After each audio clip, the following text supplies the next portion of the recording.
That was something. These all your bills. But anyway, I mean, what game we want to start with? What we can talk about Dallas doing Dallas things. Hey, Dallas. Hey, I told y'all Dak press stop. Hey, every time that joke, any pressure situation, press stop. Hey, that joke. Hey, every time that joker gets some pressure on him, he's gonna fumble the ball, man. He gonna throw an interception.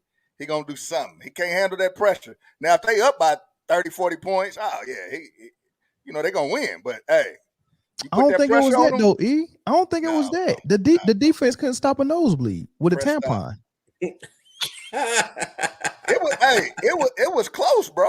It was close the whole game. It might have been close in the score. It might have been close with the score, but when you was watching it, I was like, man, every time Connor runs the ball, he can get whatever yards he need to get. Yeah, if he needed to get 3, he'll get 4. If he needed to get 10, he was getting 11. Y'all just scored, damn near. What they scored, like 70 points in the last 2 weeks? Mm-hmm. Yeah. And they went out there and scored 18 points? Come on, bro. Yeah, defense went, but that defense was giving them some great. The offense never was clicking this season yet. The defense was so crazy. They was getting great field position, and the defense was scoring. They lost Diggs, and I think that took a little bit of wind out of their sail. And they emotionally probably wasn't all there this game. It just felt like a no. The offense was moving the ball. It felt like that. When I started watching the game after the early games went off, and I was like, all right, let me watch this. Let me see if the Cowboys is legit. And like Chris said, it could have been a trap game because nobody expected. I think all of us picked the Cowboys to win that game before the week started, and it just looked like it. It just smelled like it. You know how the Cowboys is, man. They always gonna do something cowboy like to where everybody feel like they the world beaters. They gonna blow out the Giants week 1. They gonna win in week 2, and everybody talking about them going to the Super Bowl, and then they lose to the 0-2 Cardinals, who was starting Josh Dobbs, who got picked up a week before the doggone season started. Like it just felt like that, and that's exactly what happened. And they traded for him, so he really impressed. Well, who was he backing up? Lamar Jackson. He was backing up some. I think Dobbs was in. I want to say Pittsburgh. No, he was backing up somebody. He might have been Carolina. Nah, it wasn't Carolina. I want to say Washington for some reason. Nah, it wasn't Washington. He was backing somebody up, and he was just playing so good. Arizona was like, man, we about to trade for this dude. They traded for that dude. They chose him over Colt McCoy. Oh yeah. Who knew the system? It was a good decision based off the preseason. They brought him in, and they got a decision to make now because the way he's playing. Do you want to say, let's still go with Kyler Murray with that contract we gave him? Let's tank and try to get Caleb Williams, or let's go ahead and get him, do like the Geno Smith. They doing in Seahawks. You definitely you definitely don't look at Dobbs as your long-term starter over Kyler Murray. I think the best case scenario is you probably trade Kyler Murray and tank for Caleb Williams, but is that Dobbs is not going to have like no Geno situation. Why you think that though? I think he's good. Hey, I don't know. I think he's good. I mean, what's the difference between what he's doing and what Geno did last year? Geno got weapons. Okay, so that's my point. If Dobbs can do this without weapons, if you get him weapons, what do you think it'll look like? Just think of it money wise. They're paying Kyler Murray a grip, and you got Dobbs already in the building. They already gave him that money though. You paying a lot of stock into one game against the Cowboys, who tend to it ain't one game. It's the preseason. They suicidal in the month. Games. It's the preseason and all 3 games. He's looked good. Hey, Chris said the Cowboys are suicidal in this. The Cowboys, man, they gonna shoot themselves in the foot a couple times. They gonna pull a Plaxico at least 4 times in the season. At least 4 times in the season. This was number 1. Yeah, I mean it was a poor showing for them to come out there and get ran through like that, man. But James Conner ain't never been no slouch. And Dobbs is playing good. Can I point this out that Dallas was moving the ball up and down the field, but every time they got in the red zone, Oh, they was getting stuck down there. Hey, that's an offensive problem, Melvin. 20 inside the 20. Yeah, that offense is different now, right? There's no Kellen Moore there, and they got a different philosophy. No, they asked for that. They asked for that. Yeah, sure. Yeah, they asked for it, but they're trying to do something different. And this is what I've been telling Cowboys fans for the last 3-4 years. Stop trying to air it out with Dak and let him be like a Brett Favre gunslinger type and manage the game better, run the football. Same thing I've been saying for Kansas City, man. And y'all did it this year. I mean, this game. Stop slinging the ball all over the field and use your running backs and use your run game and have a more balanced, balanced attack. That's damn near blasphemy because we actually got a gunslinger. Yeah, but we got a motherfucking slinger that can goddamn go out there and take 3 steps and turn around and hit everybody. I understand it. I understand that. But when you got a gunslinger, that don't mean you gunsling every game, every quarter, every possession.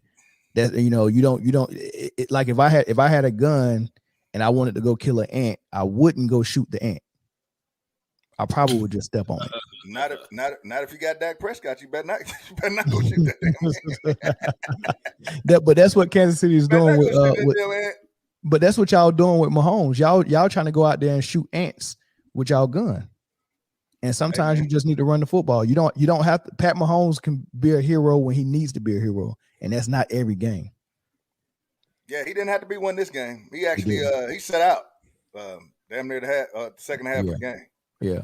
So am I wrong though? Am I wrong that just before we move off this Dallas Arizona game, am I wrong about Dobbs?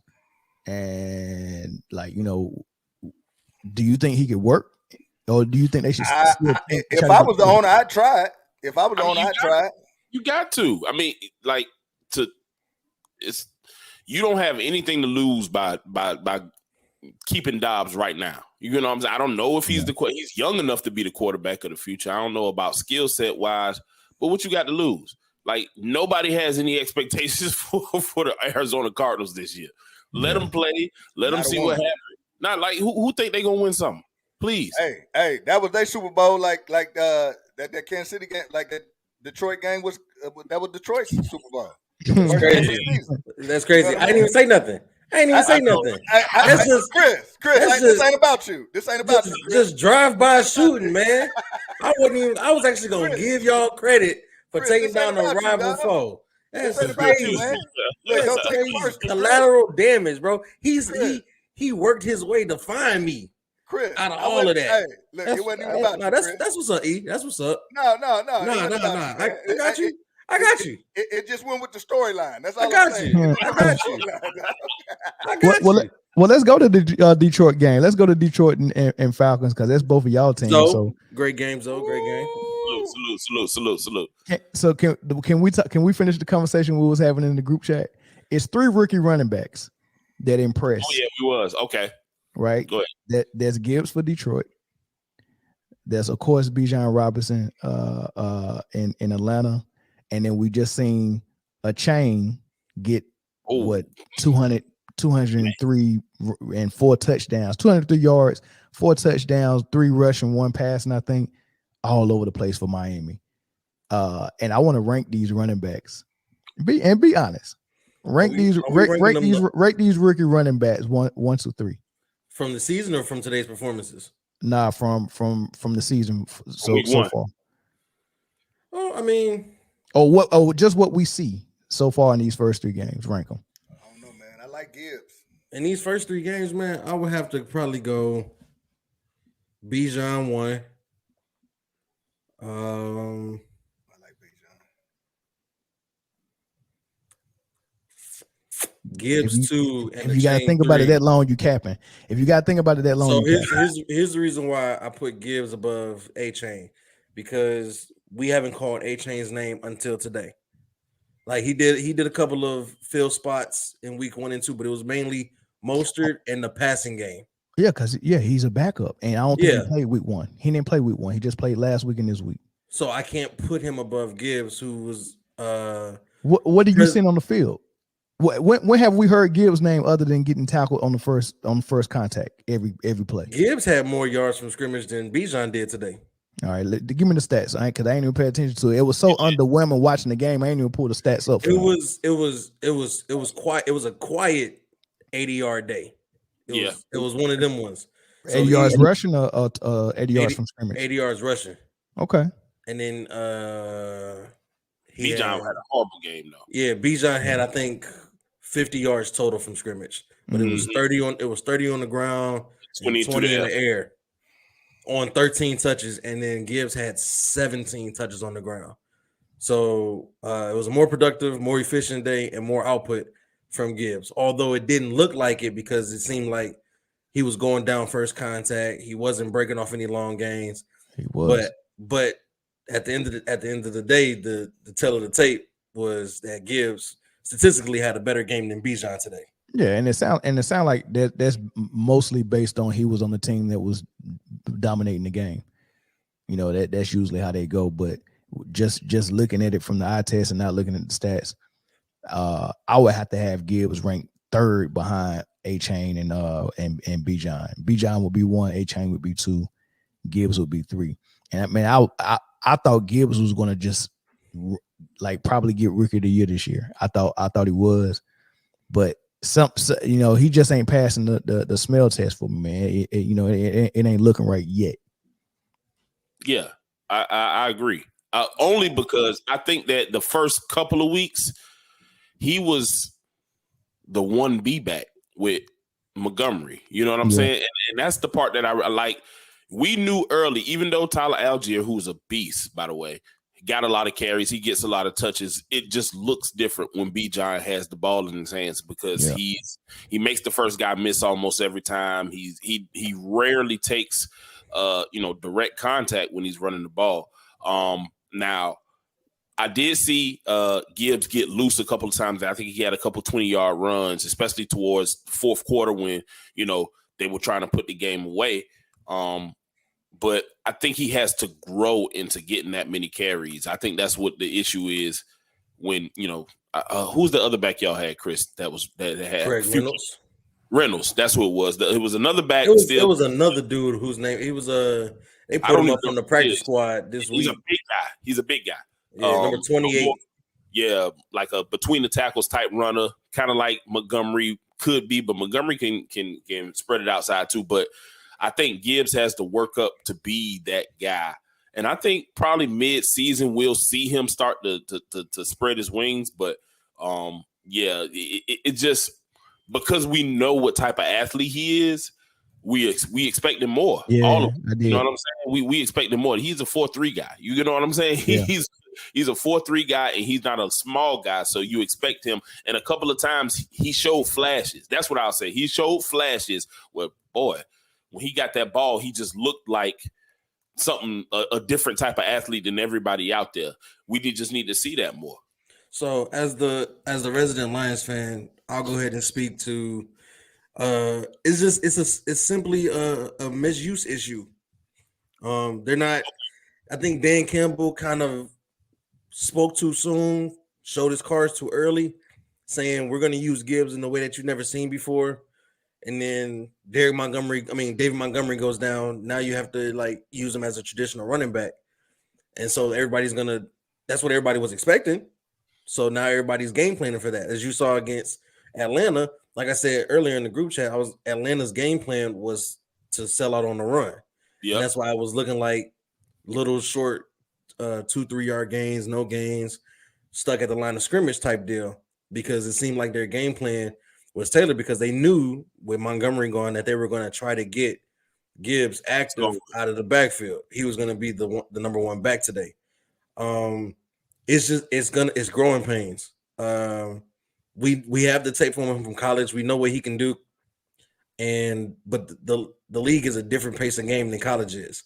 And so you're going to have to and I mean the same can be said for Bijan. It's just Bijan is just a different guy. Like he's a different guy. Ain't Gibbs in the same kind of category as Alvin Kamara? Are they similar in size? That's who they were comparing him to. But honestly, Bijan is closer to Alvin Kamara than Gibbs is. I think so. No, I think man. so. Because Alvin Bijan Kamara got a little Jonathan Taylor in him, man. Alvin They Kamara both got this. They both got that size. That's the difference. Jonathan Taylor came in as a rookie, man. I mean, he was just breaking tackles and the speed was there and all that stuff. It just seemed like Gibbs, you know what I mean, he go down a little bit too easy for me.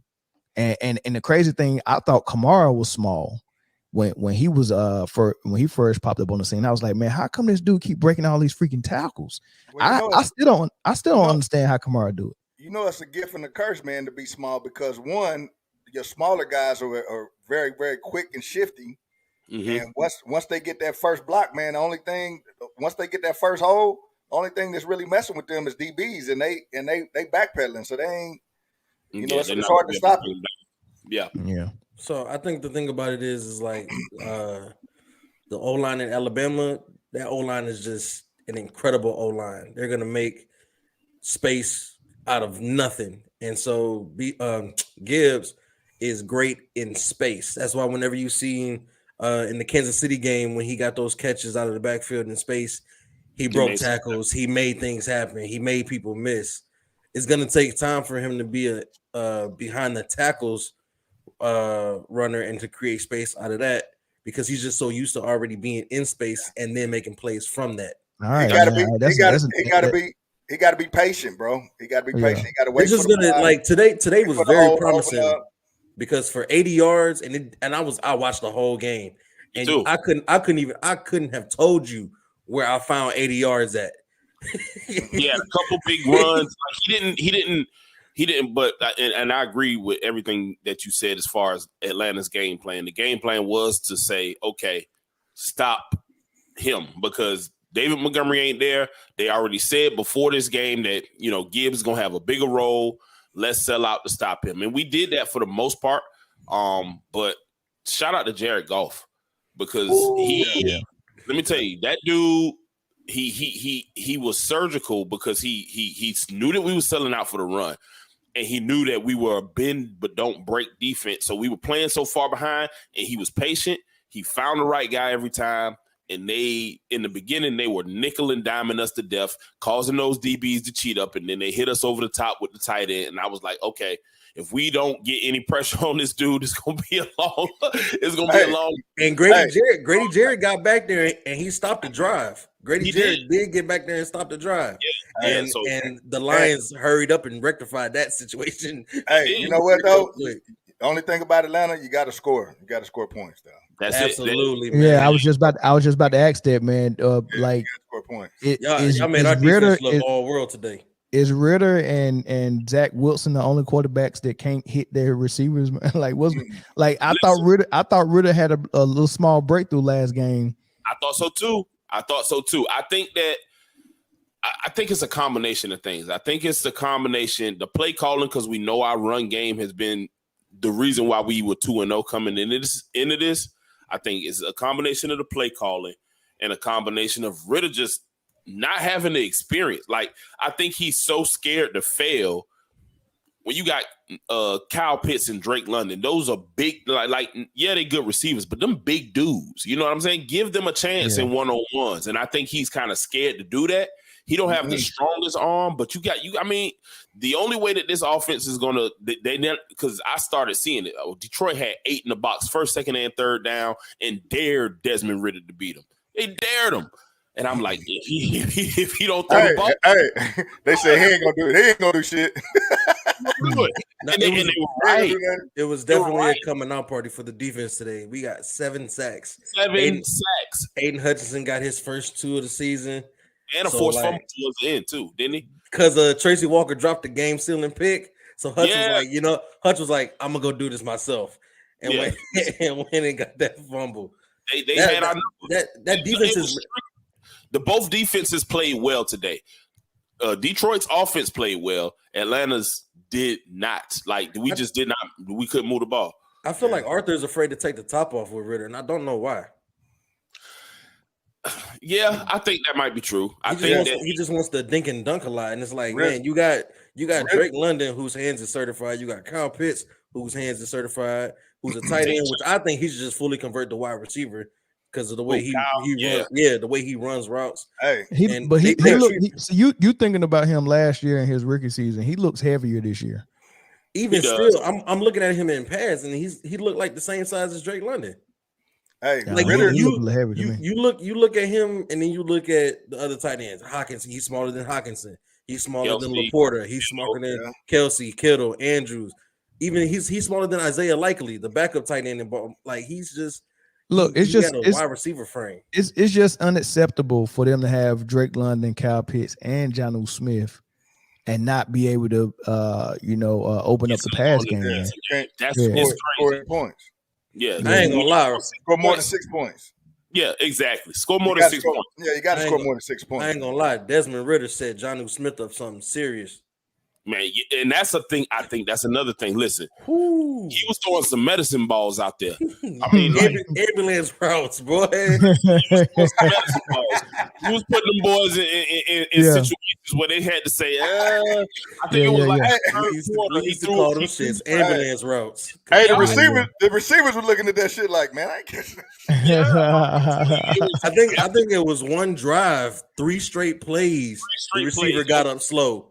It was Jonnu Smith first. Yeah, and I think he might have caught the ball, but either way it go, he dropped it. He dropped it. Mac Hollins got the next one, and it was the same type of over the middle with a safety screaming down on you, and them boys. And listen, Detroit knew what to do. I wouldn't have caught it either. I'm not gonna count. I wouldn't have caught it either.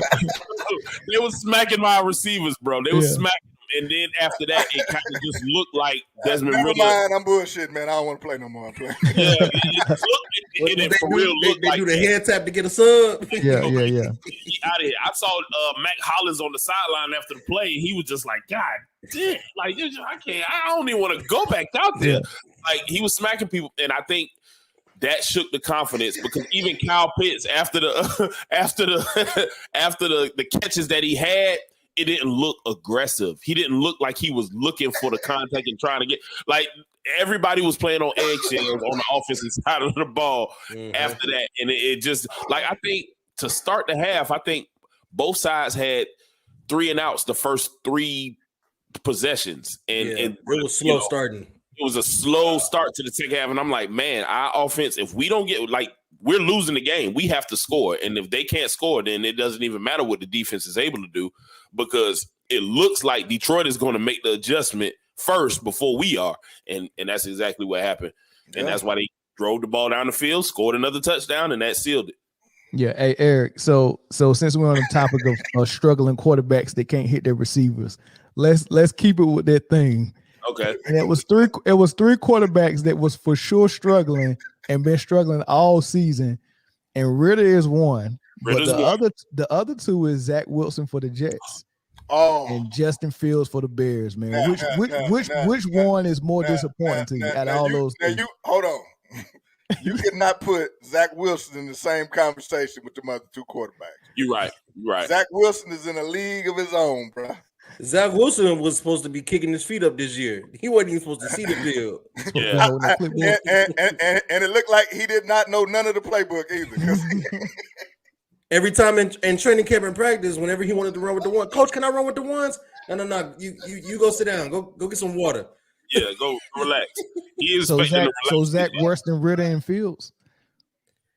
I think so. I won't say that. I won't say that you can put Zach in that same category because Zach wasn't the starter coming into this season.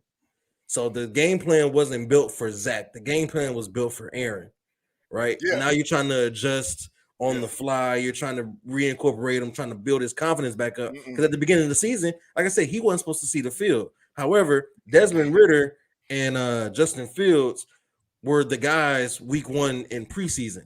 They knew that they were the starters from day one. The game plan was built around y'all. This is y'all offense. This is y'all team. And Desmond Ridder, you can't really be mad at him because he produced a 2-1 start through 3 games.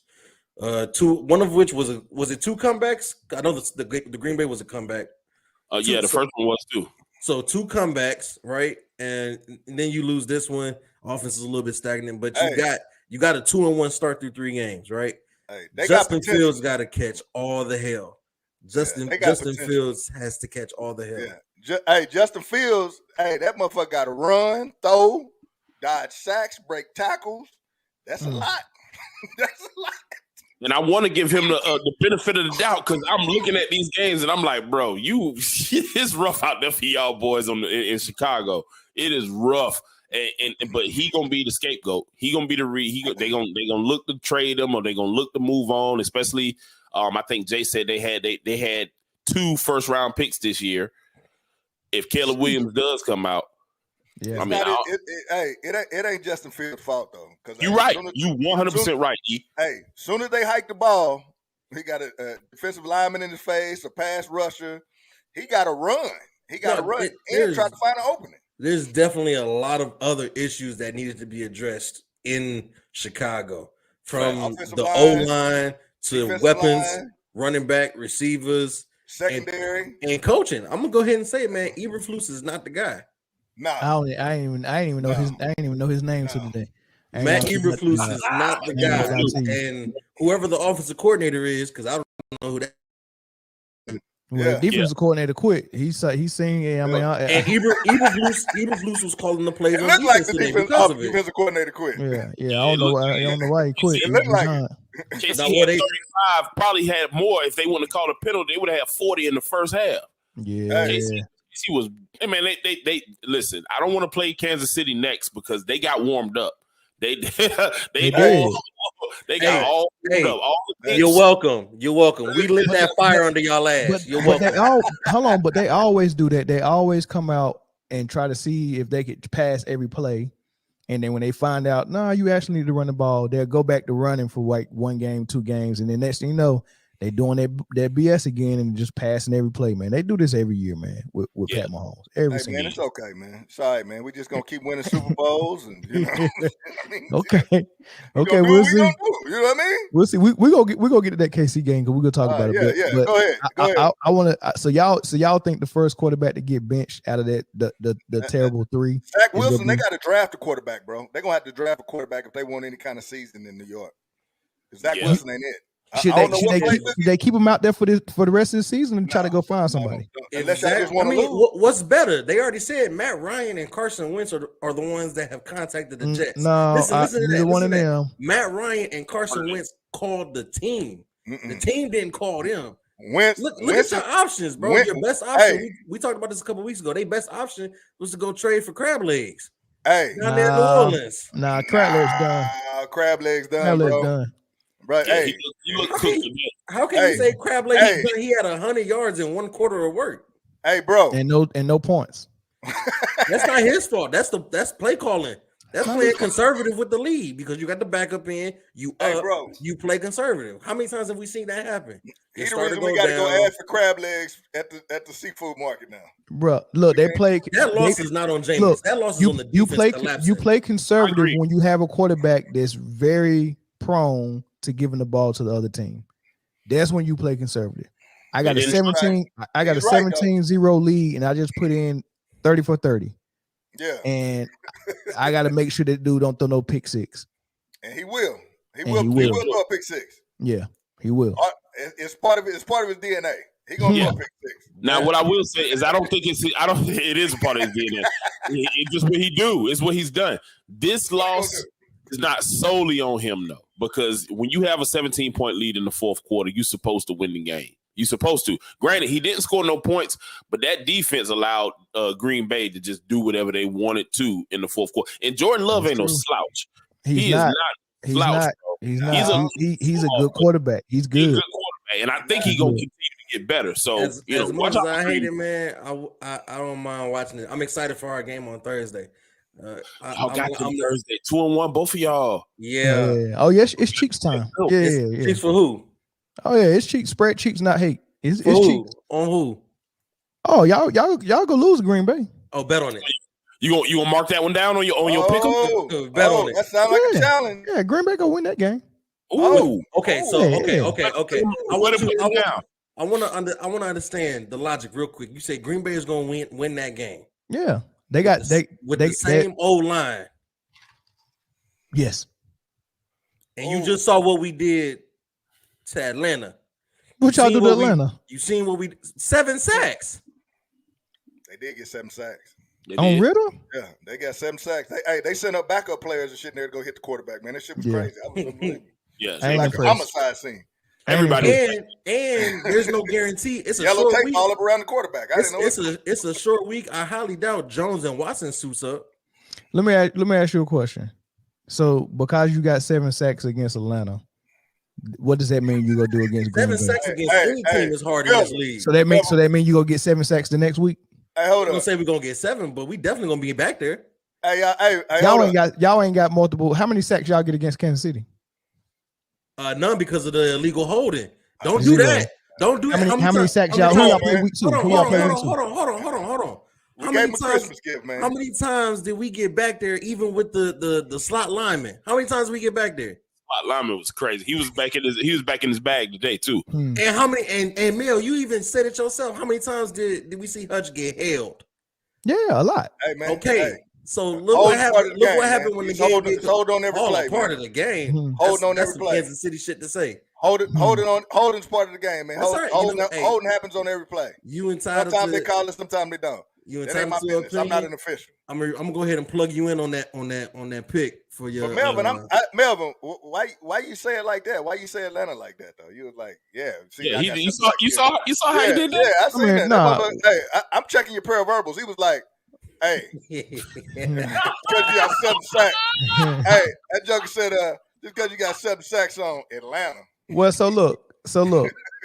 Yeah, go ahead and disrespect my team real quick. Go ahead. Nah, it ain't no disrespect. It ain't no disrespect. You just gotta look at it this way: when you put your confidence in a team's ability to perform, you put your confidence in number 1, the coaching staff, and number 2, the quarterback. Because that's who the confidence you put in. I mean, of course, the O-line got to do their thing, but a good game plan and a quarterback that can carry that game plan out and then improv when they need to improv and then check out of certain plays and call audibles for certain things. You got to be confident in that. So if I'm looking at Green Bay with LaFleur and what they've been able to do for the last couple of 3, 4, 5 years, and a quarterback that's really good and trained by Aaron Rodgers, I think my confidence would be in that versus over somebody like Atlanta and Ritter. No, so I get it. Yeah, they go do that thing against Ritter, but that ain't gonna happen every time they play a quarterback, especially like Green Bay and Jordan Love. Yeah, it's gonna be cheeks. No, I don't think it's gonna be a great game, and I have us coming out of there division leaders. Oh man, wow, division leaders, Mel. 3-1. I got us coming out. I got us coming out of there. Friendly wager, brother. $15. When have you ever known me to bet?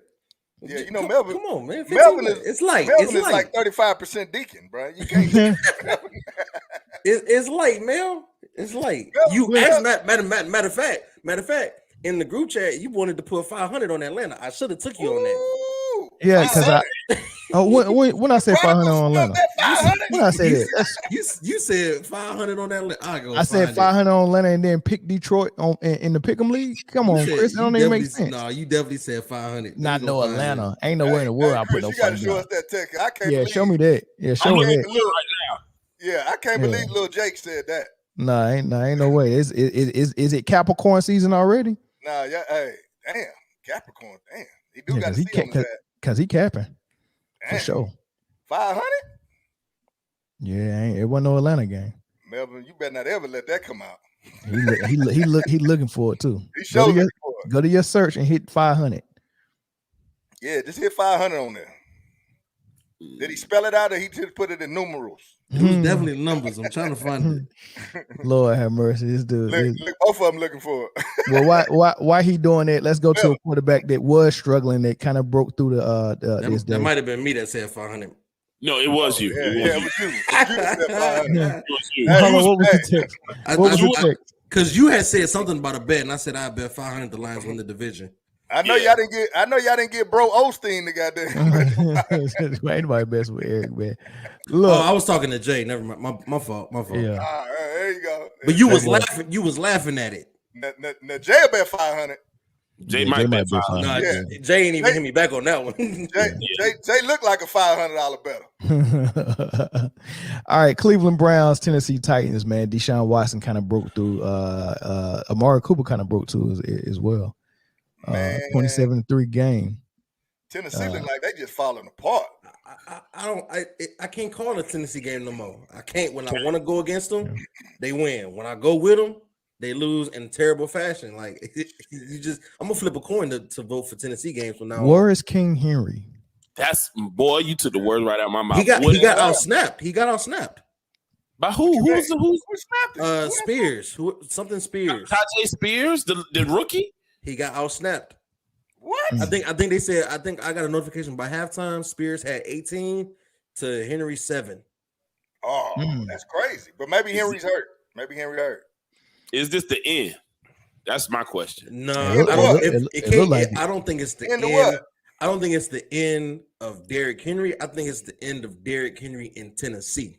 Yeah, he'll pop back up somewhere for a contender. Yeah, because we'll take him. Yeah, the same way Belichick used to do. Just to what? Not use him?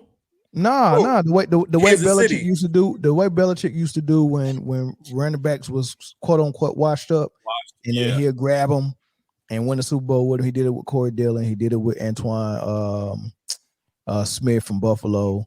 He do it with running backs like that, man. So King Henry end up on a contender somewhere.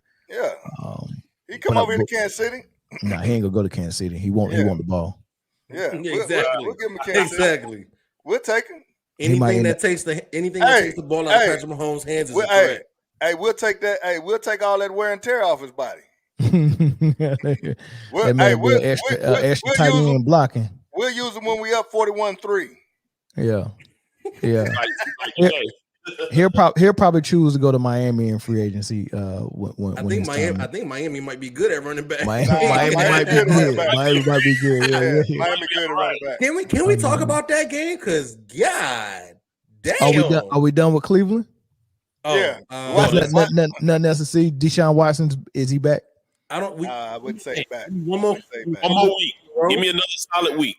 Yeah, all right. I need to see another week against a formidable foe. Yeah, a team that's not on the verge of rebuilding.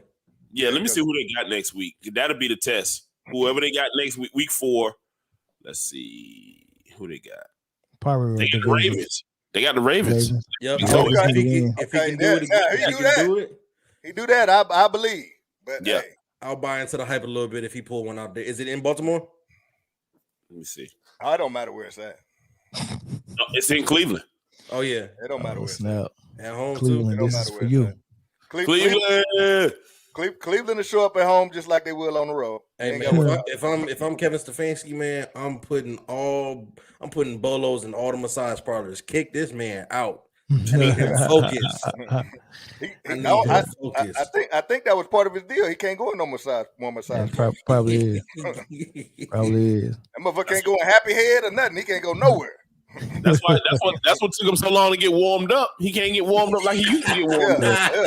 Yeah. That makes sense. That make a whole lot of sense too. Oh man. Make a whole lot of sense. All right, man. Denver Broncos, Miami Dolphins, 70-20. Broncos country. Let's ride. Them boys went and put 10 touchdowns on somebody's head, no field goals.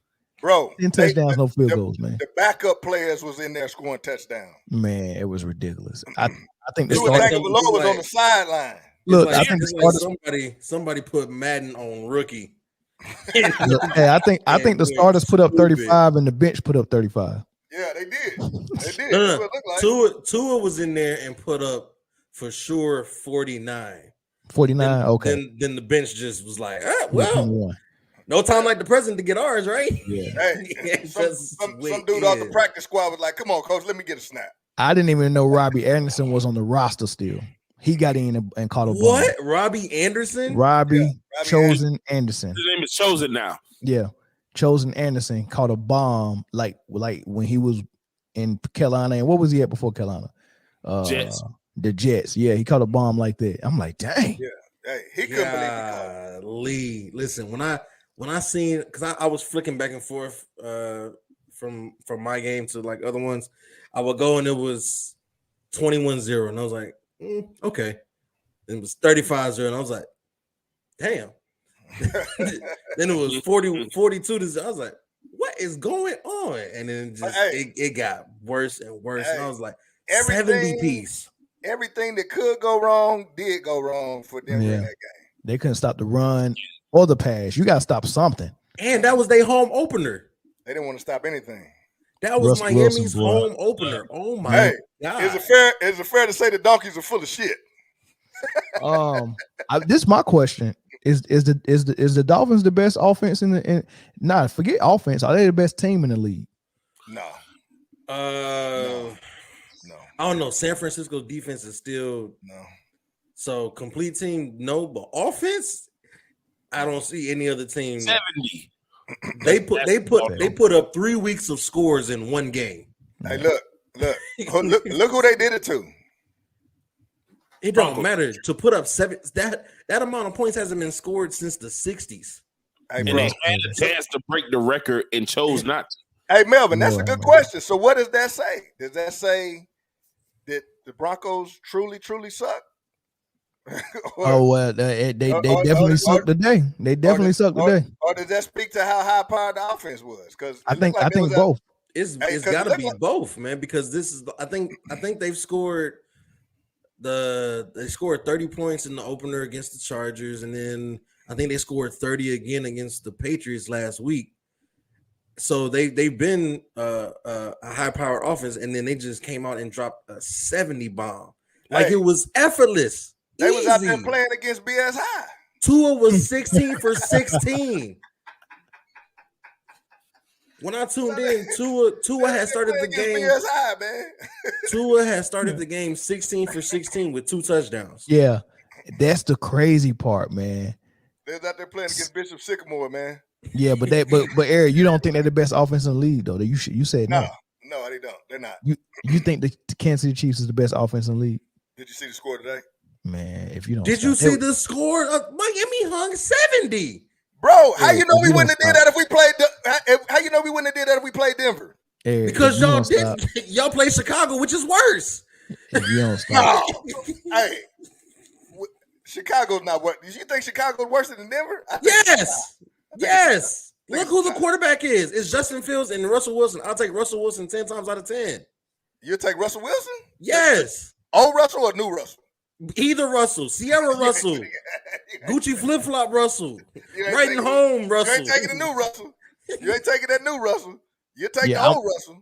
I'm with Miami for offense. Miami has the number 1 offense in the league. Okay. I want Miami for offense. And in the conversation for best team can we remember is between Miami and the 49ers. Yeah, we can remember this. Okay, you got to record it, right? Yeah, of course. Okay, now I want to make sure bring all this up. This is the best team. Listen, we talking about as of this point. Up in the playoffs? Every conversation we have is up to the point of what we're talking about, right? So this is through the first 3 weeks of football. Through the first 3 weeks of football, Miami is the best offense in the league. Yeah, their offense is unstoppable. San Francisco is second. San Francisco was the second. Yes, San Francisco is the second best offense in the league. How is San Francisco the best second? They got a good defense. Let's put it this way. San Francisco offense is 3-0, and Kansas City offense is 2-1. How about that? Look, are you still gonna give me the Christmas gifts I gave you? Are you gonna at least say thank you? Listen, first game. But think about it like this, right? So y'all, Kansas City problem, y'all have no run game, right? Or y'all, whatever run game y'all have. Hold on. Okay, whatever run game y'all have, y'all choose not to use it, right? But San Francisco is balanced on both aspects of offense, passing and running. I trust balance. Come on, man. What you mean? Come on, bro. It's numbers. Numbers don't lie, Eric. Yeah, this could change, but you got to understand, y'all wasn't looking like the Kansas City of old the first week 1 and 2. Today, y'all did. We do that shit every year. That's true. We do that every year. That's true. That's what happened. And Miami and San Francisco have not done that this year. Miami has looked like the best offense in the league, and San Francisco has looked like the second best offense in the league and the best defense in the league. Did Miami start off looking good last year? Yes. Yeah.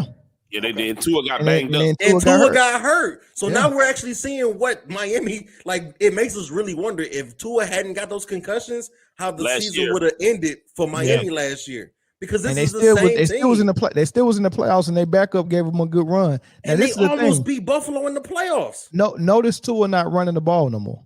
At all. Because he was using his legs a little bit last year. Now he's saying, look, man, I'm just standing in the pocket. That man look like Steve Young back there, man. Slinging it. Bro. No look shovel pass. He looking like 15. Oh, man. They did it 3 or 4 times though. Let's talk. You blasphemy, boy. My bad. Blasphemy. Like what now? He look like 1.5. He look like 1.5 with the no look shovel pass. See, he actually got 1.5 beat because Patrick Mahomes be looking at his shovels, but Tua did a no look shovel. Hey, y'all seen that?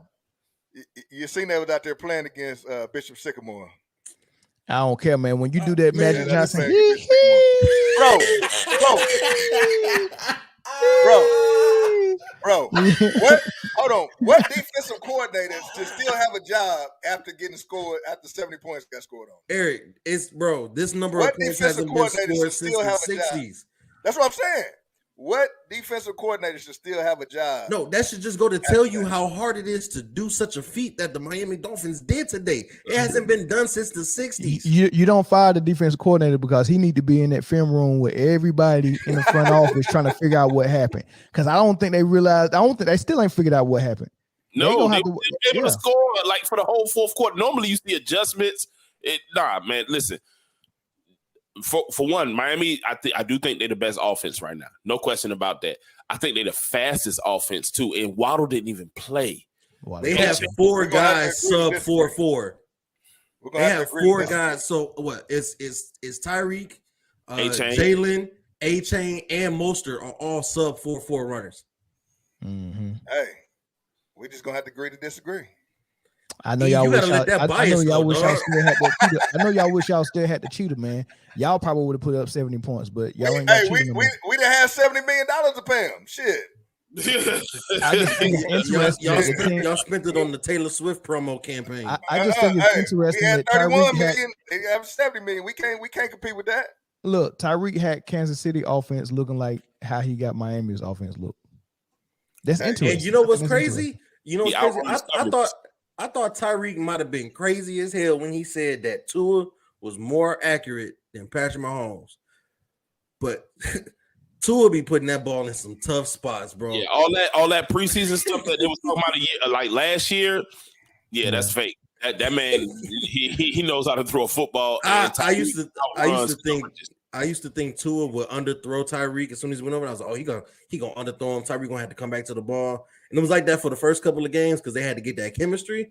Yeah. But now, not no more. And then what was it last week? He hit Tyreek on like a back shoulder over the defender's head in the back of the corner, like only where Tyreek could, bro. Let me ask y'all something.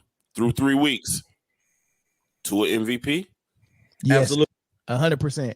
He's over 1,000 yards through 3 weeks. I don't even know who's number 2. I think he's got to be over 1,000 yards. He gotta be. Number 2 would probably be CMC for me. Yeah.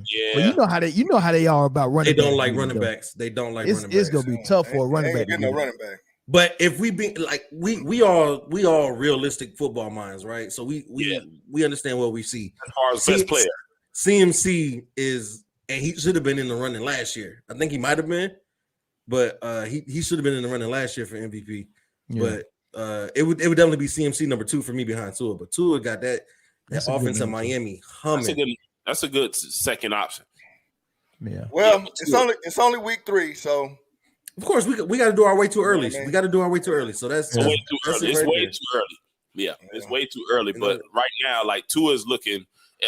I really, because of how they look for the past 3 weeks, I really want him to stay healthy. I want to see where this goes. You know what I'm saying? I'm so glad he's not even in my division, my conference, so I can root for him without feeling guilty.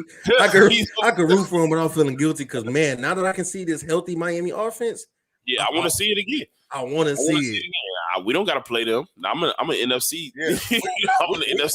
We play them this year. Y'all play them this year. That's gonna be a great game. Yeah. Hopefully they flex y'all for a prime time because I would love to see that. That's a prime time matchup. That's a prime time matchup. Yeah, put us out there because we got a defense now. Oh yeah, Chris Jones back too. We got a defense now. It's Chicago, man.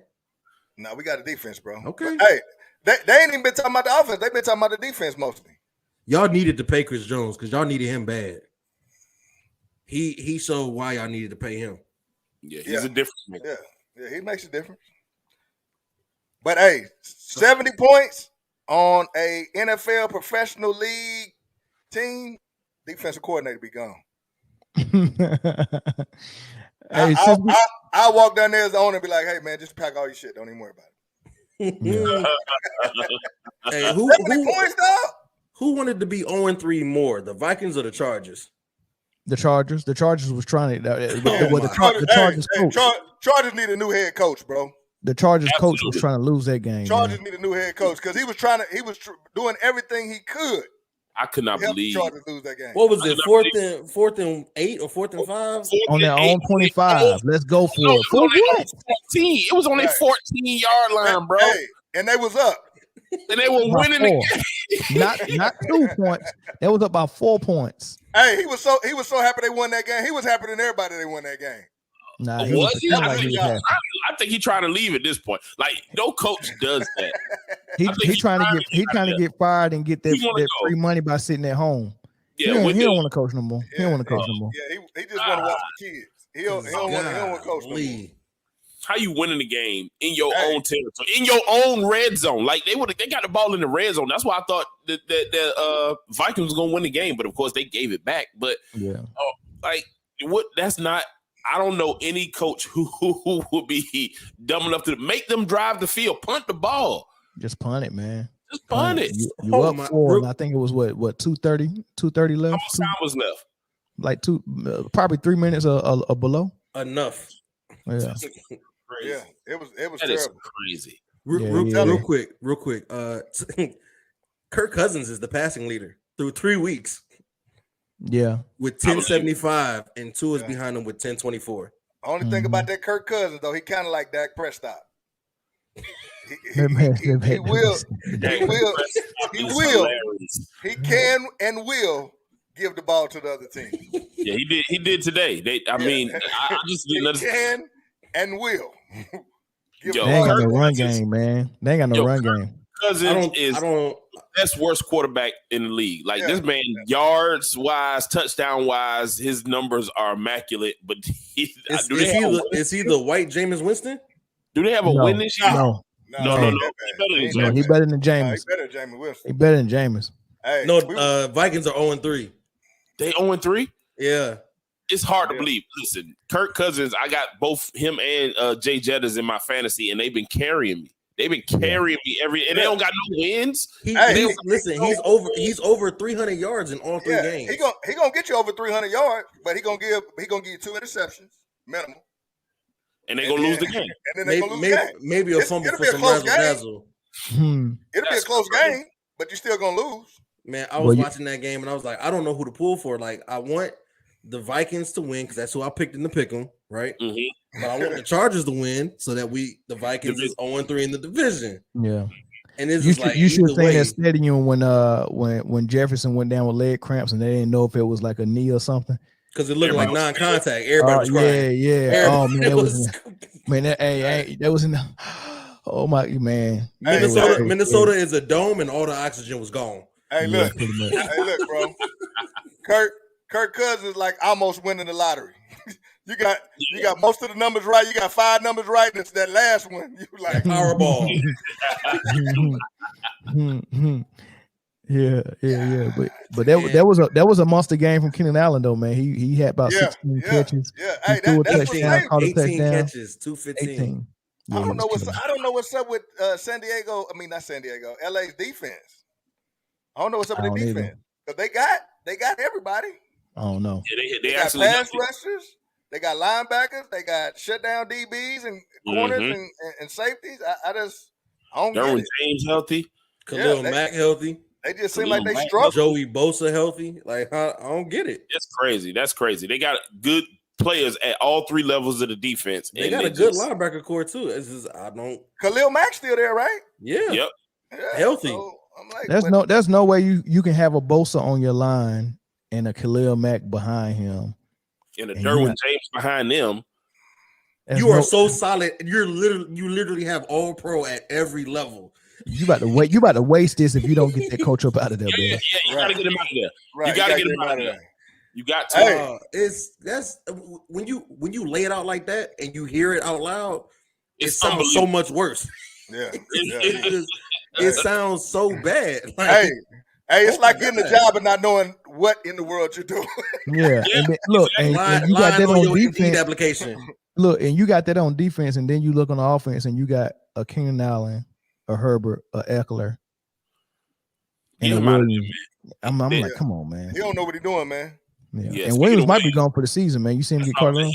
He got carted off. I was just about to say that. He got carted off today. Yeah. But they got a great value, Williams and Quentin Johnston. Yep. And then they got Everett at tight end too. Everett is. It's like, and I didn't even know Donald Parham was a tight end too. Donald Parham is like going on in LA, bro. Right. So they should be winning games, and they're not. Yeah. Even if Brandon Staley comes out these first 4 weeks 2-2, they already packing his shit. Yeah, I would. I'd be packing his shit. I couldn't be no team owner.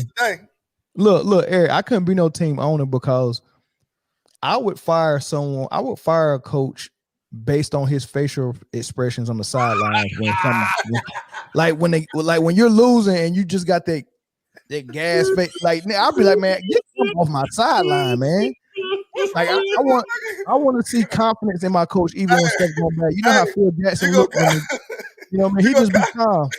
When Phil Jackson teams lose him, he be on the sideline like this.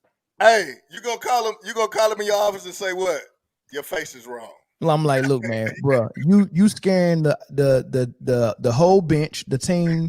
Like, we looking at you as a leader, and you look scared. You can't lead us if you're panicking in your face. He look like that dude. You just pick him to take all his lunch money. Like, that's the one. That's the one I'm gonna get. That's the easiest target. Right, easy one. Listen, if he's definitely getting talked to today. He definitely got talked to after that game because it's like, hey, listen, you tried to lead that one out there. Yeah, he did. You got lucky. Hey, and then he recognized, hold on, I'm playing Kirk Cousins. He'll do it. Like, Kirk Cousins good for giving the game away. And he'll give it. Hey. It was evident all last year, all the one-score games that they won. Him, Garoppolo, and Prescott. Hey, Jimmy G. That is his new name for me. I have never heard that press stop is hilarious. Don't let Corey hear that. Yeah. Don't let Corey hear that. Look, let's move to the rookie quarterbacks because I'm gonna keep my eye on those dudes. Two of them didn't play today. Anthony Richardson out for concussion. Bryce Young out for his ankle. But in both cases, the backups came in and did their freaking job. Andy Dalton, he didn't pull a win out, did he? Did he win? No, he lost. They got close though. Yeah, but he put up 27 points, moved the ball, unlocked Adam Thielen, something that Bryce couldn't do, right? And then same thing with Gardner Minshew, man. He went out there and actually beat Baltimore and led him on a game-winning drive. So he looked pretty good. And I said that last week he looked good when he came in for Richardson. Minshew's actually pretty good though. He is. He reminds me he was a starter in Jacksonville for sure. Yeah. Minshew's actually pretty good, bro. Which leads me to this question: out of the two quarterbacks, the rookies that missed this week and their backups played really good, are you keeping either one of those dudes on the bench and letting the guy who's actually winning games keep them out there, or you put the rookie right back in? In both cases, I feel like you have to stick with your rookies because they were drafted so high. I think both teams actually traded to go get those guys in the draft. So for you to not stick with those guys and you running with Andy Dalton and Gardner Minshew, those are fireable offenses. Somebody's getting fired because not only did you draft early to go get these guys, you traded up, so you lost assets to go get these guys because you thought these were your quarterbacks of the future. Right. So if you start running with these career backups now, those are fireable offenses. Somebody's GM. I mean, you made the wrong decision. Somebody made the wrong decision. Somebody made the wrong call on draft night. So you to kind of stick with your job and save yourself, you have to stick with your rookie quarterbacks when they get back healthy. Put them back in and just hope that veteran leadership on the bench can be a teaching force and talk to them through the season. But you can't. But you know what? That kind of sucked for Carolina, man, because they bought in, like you said, they bought in veterans. They got Adam Thielen out there. They bought in the running back from Philly. I keep Miles Sanders. Miles Sanders. You bringing dudes over there that are vets, and I don't think they want to train a rookie on their watch. When Andy Dalton come in and actually moving the football and they actually getting catches, they'll probably rather stay with the vet. So it's gonna be tough. The locker room might want to go with the vet. The front office might want to go back to the rookie. So that's gonna be tough, man. No, I think the front office is the one to make all the calls, though. Yeah, for sure. True. For sure. Yeah, front office. Hey, if I give up assets and get that rookie, the rookie got to get in there and because you know what? While I got you on a rookie contract, I need to see what I'm invested in. Right. So before I throw you away, I might as well go and let you get out there and get all the snaps you can get.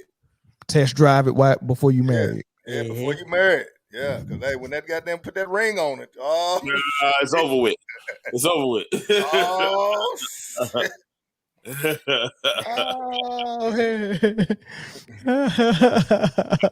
That makes sense though. I do get why you asked that question though, because at the end of the day, it's early enough where you maybe can steal some wins with these veteran guys. You know what I'm saying? Like I think I know has Carolina won a game?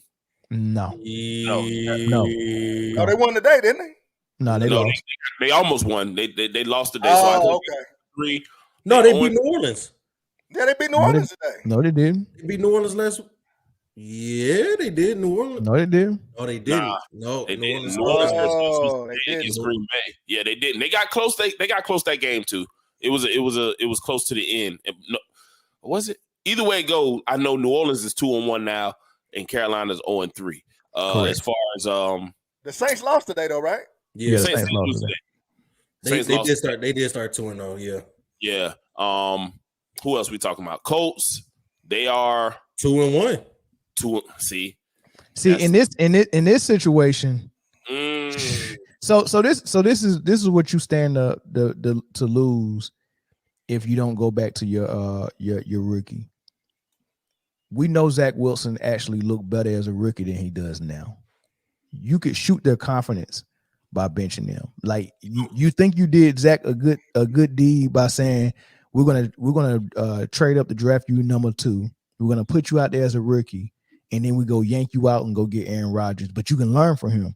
But you don't understand what that probably did for his confidence to get thrown out there and then pulled out.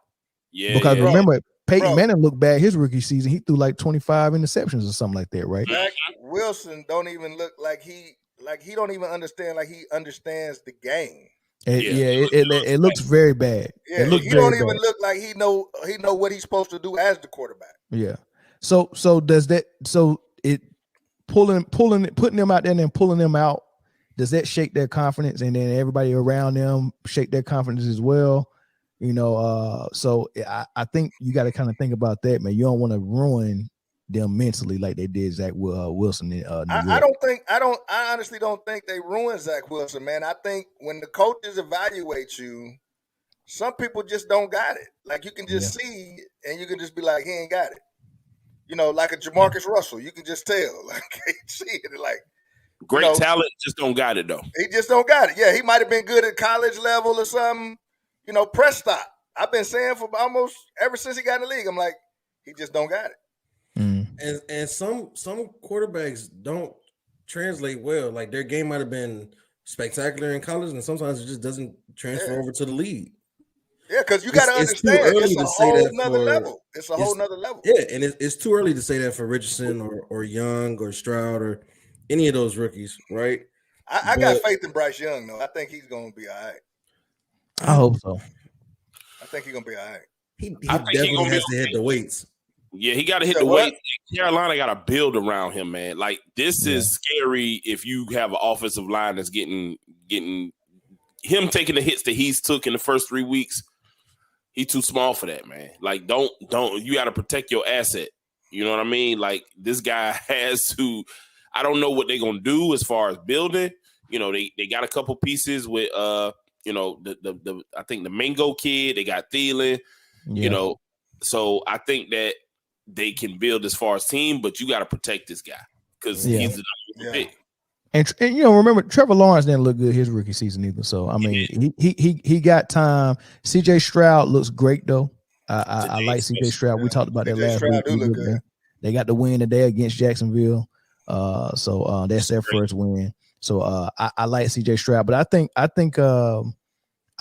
hopefully he's learning a lot from what he's seeing Dalton do with the offense this week, man. So whenever he did another one, ain't got it. I think the happy medium, instead of yanking the rookie, I think what you do is say, okay, you got an injury. We're gonna make sure you 100%. That's code word for we're gonna sit you probably an extra week or two just to see what this guy do, because I really don't want to pull him off a win. I would rather pull him off a loss. You know what it is, though? You know what it is, though, with rookie quarterbacks, man? You got to give them a chance to adapt to the game. Because some of them guys are used to playing on teams where they wide receivers is wide open. The coverage they see is just so perfect. And then all of a sudden, man, you got corners and safeties that just run up. The hits they taking. It got to take them time to get used to all that. They calling in plays through your helmet. They rushing the plays. You're getting pass rushes that you ain't got before. So it just takes some time, man. I say it takes at least a couple years. Yeah. Let's talk about this Bears Kansas City game, and then let's preview our Monday night game between Philly and Tampa Bay. But what did y'all see in the Kansas City game? I mean, I know Eric want to kind of talk about this one. So. I'm gonna let y'all talk about it. Y'all go ahead. I mean, it was good to see them run the ball, man. They listened to the Man Down podcast last week, and they actually ran the ball, and Pacheco actually looked good doing it, and it opened up a whole bunch of stuff, man. So, I mean, that's what I saw. I'm still not starting the Kansas City running back on my fantasy though, but it looked good today though. Yeah, I mean, because you can't predict when they go actually play good balanced football. You know what I mean? You can't predict I seen a Clyde Edwards-Helaire sighting. Yeah, I did too. Man. Yeah. And it looked like they put an emphasis on the run game this game. Well, I mean, y'all know they had to, because I mean, look how porous that Chicago defense is. Like I said in the group chat, this was the game that Kansas City could reset. This was the game that Kansas City could establish an identity on the ground and get that offense back clicking, kind of, wash the taste of those first two games out their mouth, and actually, you know what I'm saying, put their foot in the ground and do something.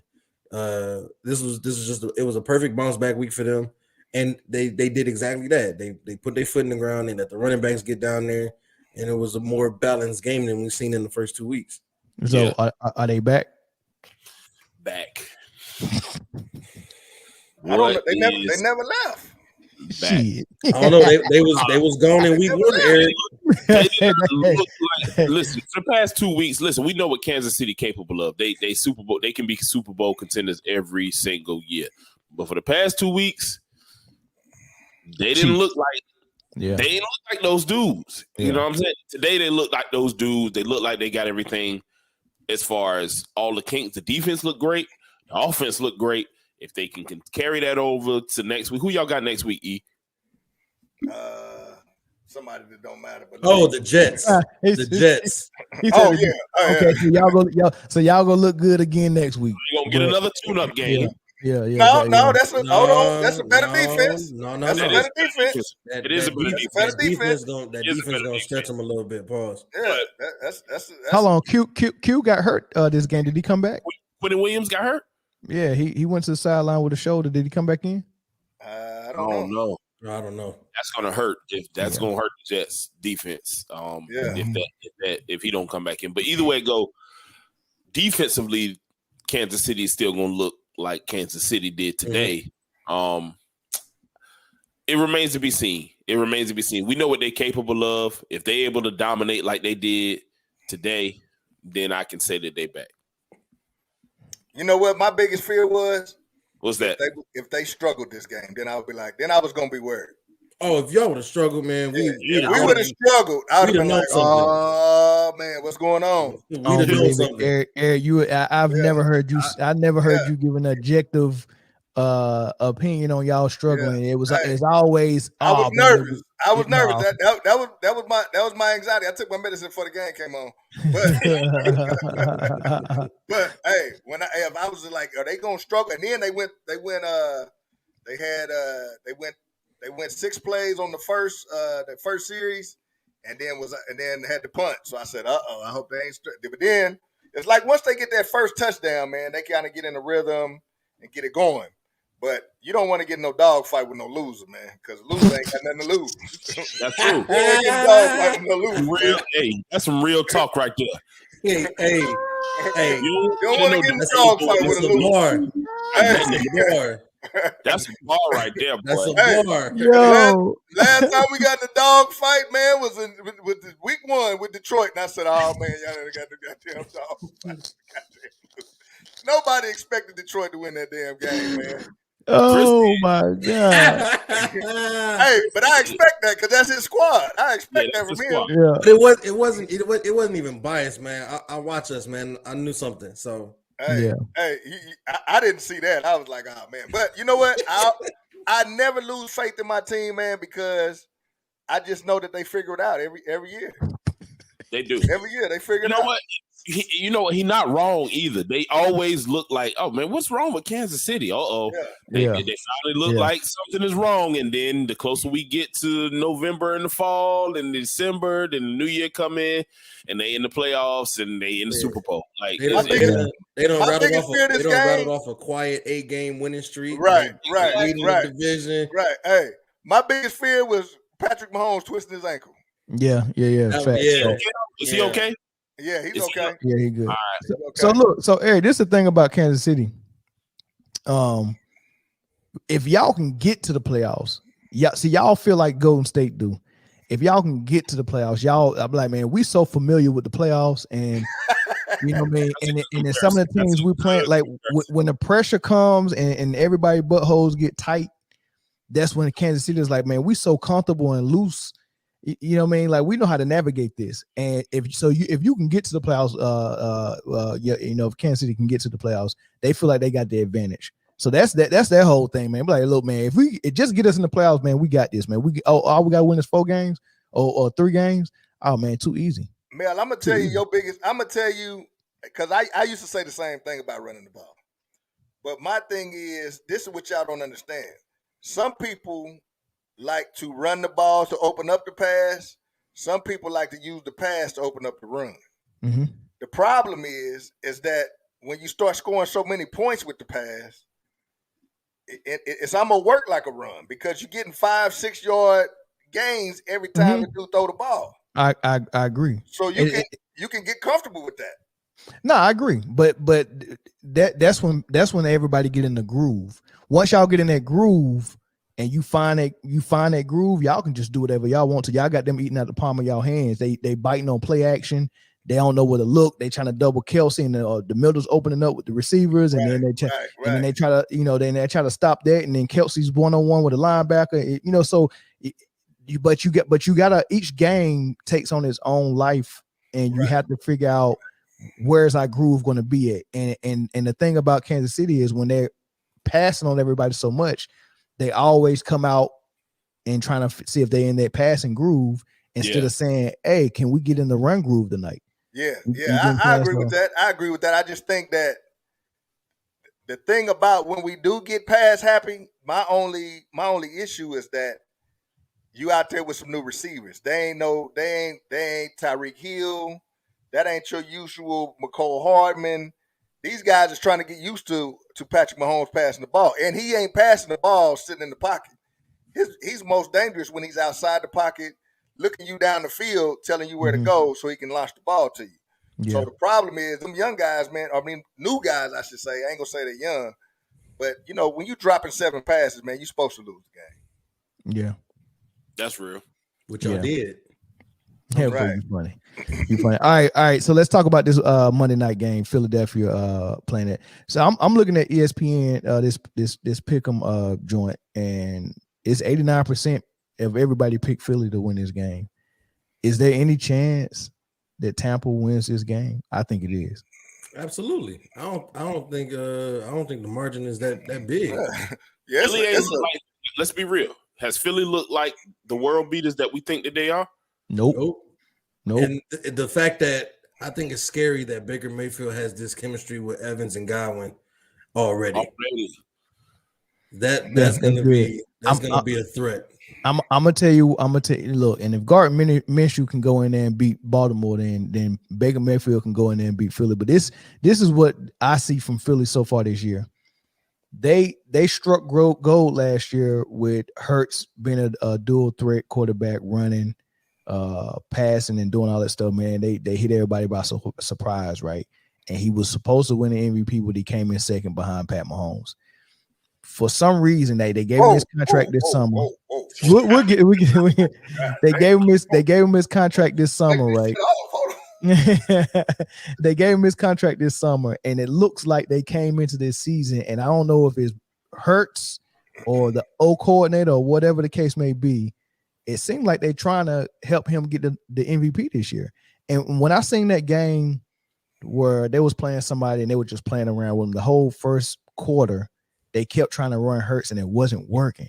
They kept doing a read option. They kept doing a read option, and the lane for the running back was so wide open, but Hurts kept pulling the ball and trying to run outside, and the defense was always there. He couldn't get anything the first half, and then second half they started handing the ball off to Swift, and Swift went off.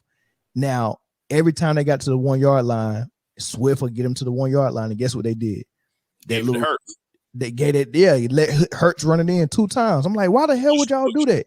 So it's obvious to me they're padding his stats a little bit, and they're not thinking just about winning. I think they're thinking about Hurts as well. And they got Seattle in trouble.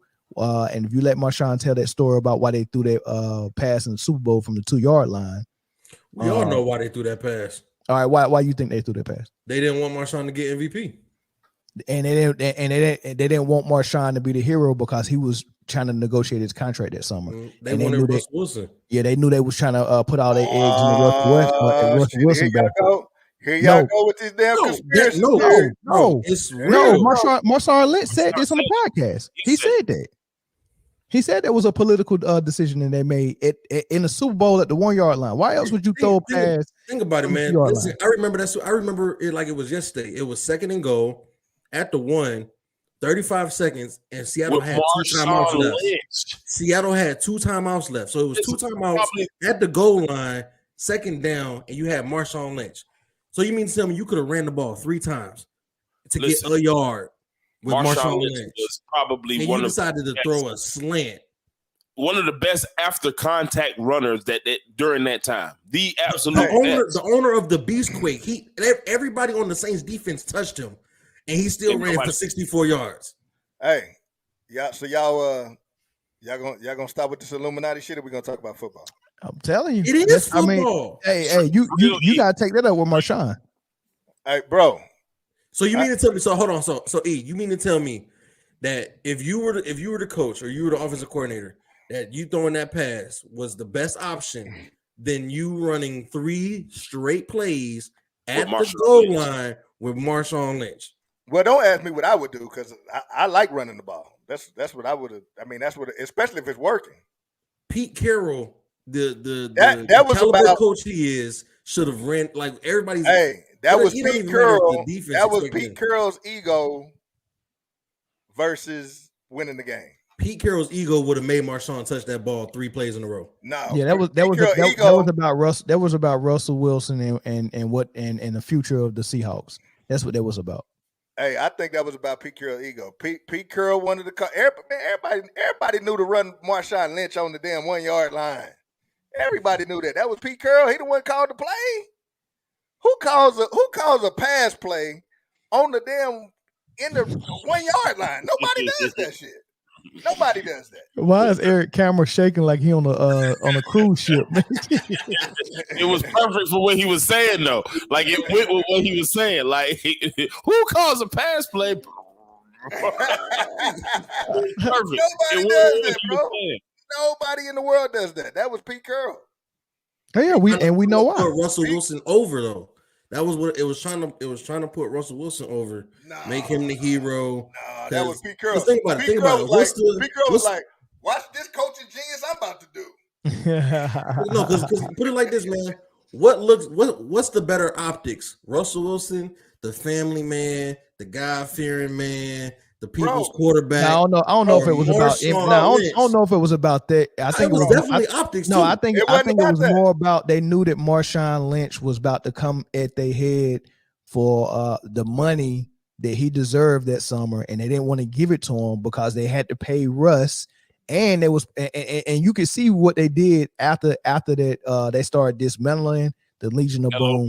We're not gonna pay Chancellor. We're not gonna pay Sherman. And we got this great quarterback right here that they can do what Tom Brady did in New England and do more with less and all this stuff. And they had already made the decision on who they was gonna get the money to and who wasn't gonna get the money. I'm gonna let y'all in on a little secret. Pete Carroll never liked Russell Wilson. He probably didn't.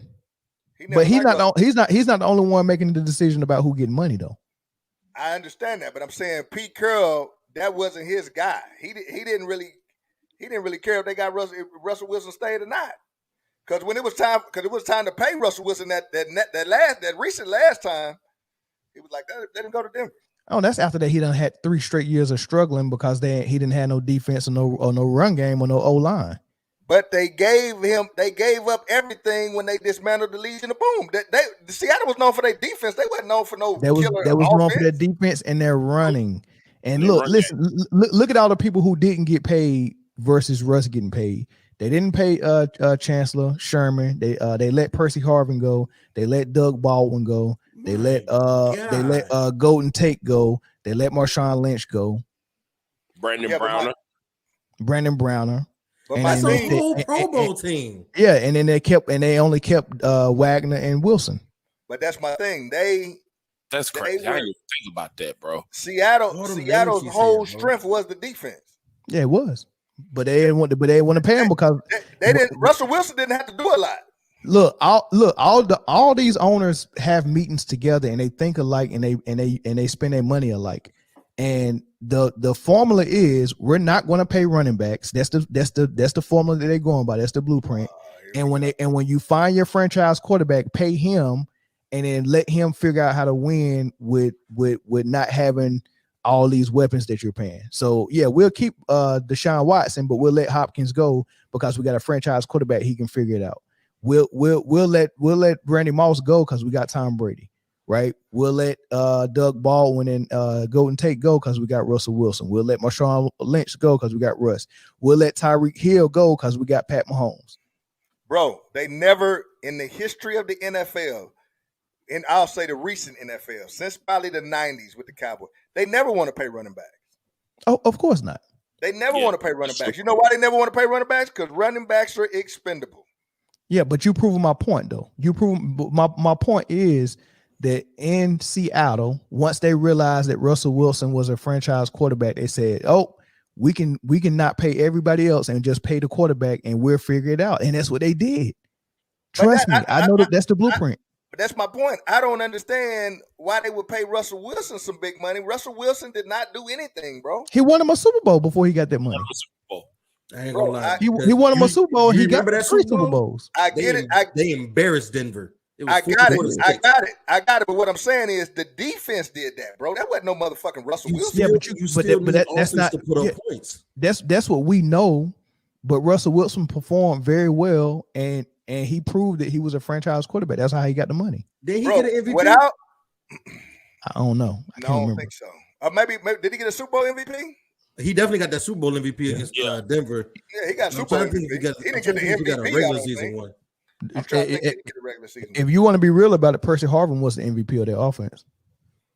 Percy Harvin was a crazy man. The greatest college football player ever in history. Even above Reggie? Reggie Bush and Percy Harvin are up there. Tebow's up there. Okay. Lansdowne's own in Virginia Beach, Virginia. Hey, I saw him the first time I seen him. And Percy. Percy Harvin. Yeah. He from that 7572. So we ain't gonna put Vic up there either, going over there in Virginia Tech. Man, he had one year, not even 1 year. He had one championship game where he balled out and he lost that game. Okay. I mean, Michael Vick ain't do nothing Vince Young ain't do. Reggie Bush and you can't compare no damn Michael Vick to no damn Vince Young. Sure, why not? In college, yes you can. Oh, okay, you think in college?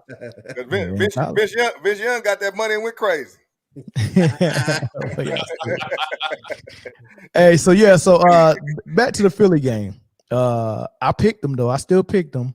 Yeah, but too. They got that running back controversy, and they got that issue where I think that they're double-minded, and they're trying to take care of Hurts and make sure Hurts get his numbers. And I think that's gonna get in their way at some point if they don't change that. Y'all want me to tell y'all the truth? Y'all want me to tell you the truth? Yeah. Jalen Hurts is just a modern day Russell Wilson. They slightly different. Look at him. Hey, he's just a modern day Russell Wilson. That's all. Hey, that's why they set him down in Alabama. He had to go to where did he go? He went to Texas, right? Oklahoma. Yeah, he went over there to Oklahoma because he's not that guy, bro. He's not without them wide receivers. A lot of times they go get that shit. He ain't throwing that shit in there like that. Yeah, that's still a good quarterback play though. He can scramble the ball. No, he can scramble the ball. Mm-hmm. But the offense and everything is set up the way they run and all that. The way the offense is set up, he ain't got to do too much. Yeah, I think that's still a good formula for a good quarterback play. Like it's two different formulas. Either you got the type of quarterback where he's the offense, or you got the type of quarterback that can manage good pieces around in that. So you're a game manager. So you talking about your game manager then? Not a game manager to the level of a Trent Dilfer. Not that type of guy. You're still going to make plays, different. But you're making plays different. Like he's making plays with his legs and his threat of running along with his arm as well. Now, but you need pieces around him in order for it to work. Kind of like how Cam Newton was when he was in Carolina. You know, you got to give him something to work with. A good run game, good offensive line, and maybe one receiver, maybe a tight end. Right? You got to give him something. So this is how the game of football is changing, and this is why I don't think I pick Philly. I think they're gonna win just because they're probably an overall better team. But this is why they're not going to do very much against a formidable foe. It's because the NFL is a passing league now. Yes, they don't want to pay running backs because hell, running backs ain't the thing right now. It's wide receivers and quarterbacks. That's what the game is basically set up to defend. So if you're not a quarterback, you can't sit in that pocket or get outside the pocket and launch that ball in them tight windows. You're not ready yet. So can Hurts do that? Hurts is not that guy yet. If Hurts can't scramble to the left, scramble to the right, throw that bomb, and the wide receiver wide open, he's not gonna hit it in no tight window. He's not gonna do no Tua Tagovailoa shit, and that's what they seen in Alabama, and that's why they set his ass down. Ooh. Yeah, he wasn't doing it. He definitely wasn't doing it. He definitely wasn't doing it in Alabama for sure. No, that's all he did. He rolled out to the left, rolled out to the right. If he can't run, he'll lob it. If the lob don't work, that's it. Yeah, but we seen him do it last year. He didn't throw all them yards based off of just lobs. They had a good running game, right? They had a good running game. That's their bread and butter. They had a good running game. He threw a lot of touchdowns last year, and they wasn't all Hail Mary. I think he still had over 4,000 yards. So he did. And so it wasn't 4,000 yards off of just 9 routes. You know what I'm saying? No. I get that. But I'm saying the way it's set up is for them to do the play action. Play action pass is probably their biggest plays. If you can look it up, look at them stats. Play action passes are some of their biggest plays. But you know what? Something that we forgot to mention, man. They lost both of their coordinators. So this is a new OC that they're working with. I did not think about it. It's a totally different OC than what they had last year. Hey, ATL. Hey, look up the stats. Look up the stats. When they got their biggest plays, was it on play action? Because if you got somebody breaking 20, 30-yard runs, you're gonna start stacking the box. But also we got tape on Jalen Hurts now. You know what I'm saying? So like now that's true too. Now the league knows that, okay, well, he can kill you with his legs, put a spy on him. You know what I'm saying? You know what kills quarterback quicker than anything? The scrambling quarterback. Because eventually the defensive coordinators figure that out. They put that contain in on there on you, and then if you ain't that guy that can slang that ball in them tight windows, you're not gonna be the guy. But you know what? I think you read it wrong on Hurts, man. I think you gotta watch some more film on Hurts, man. No, I'm telling you, bro. I feel like Jalen Hurts. Watch him play Monday night. Watch him play tomorrow night. Watch everything he does. I'm telling you. I feel like even though Jalen Hurts can and will run, I feel like the difference between him and all those other scrambling quarterbacks is that if you were to try to center him more to be a pocket quarterback, he could still excel at being a pocket quarterback. He's not a pocket quarterback. I promise. Watch him. He's not, but he could be. He couldn't be. I promise you. Watch him play. Watch him play. Watch how many runs they run. Watch how many times he scramble to the right and to the left. And watch how many big plays he get. Now, yeah, Eric, I don't think him scrambling.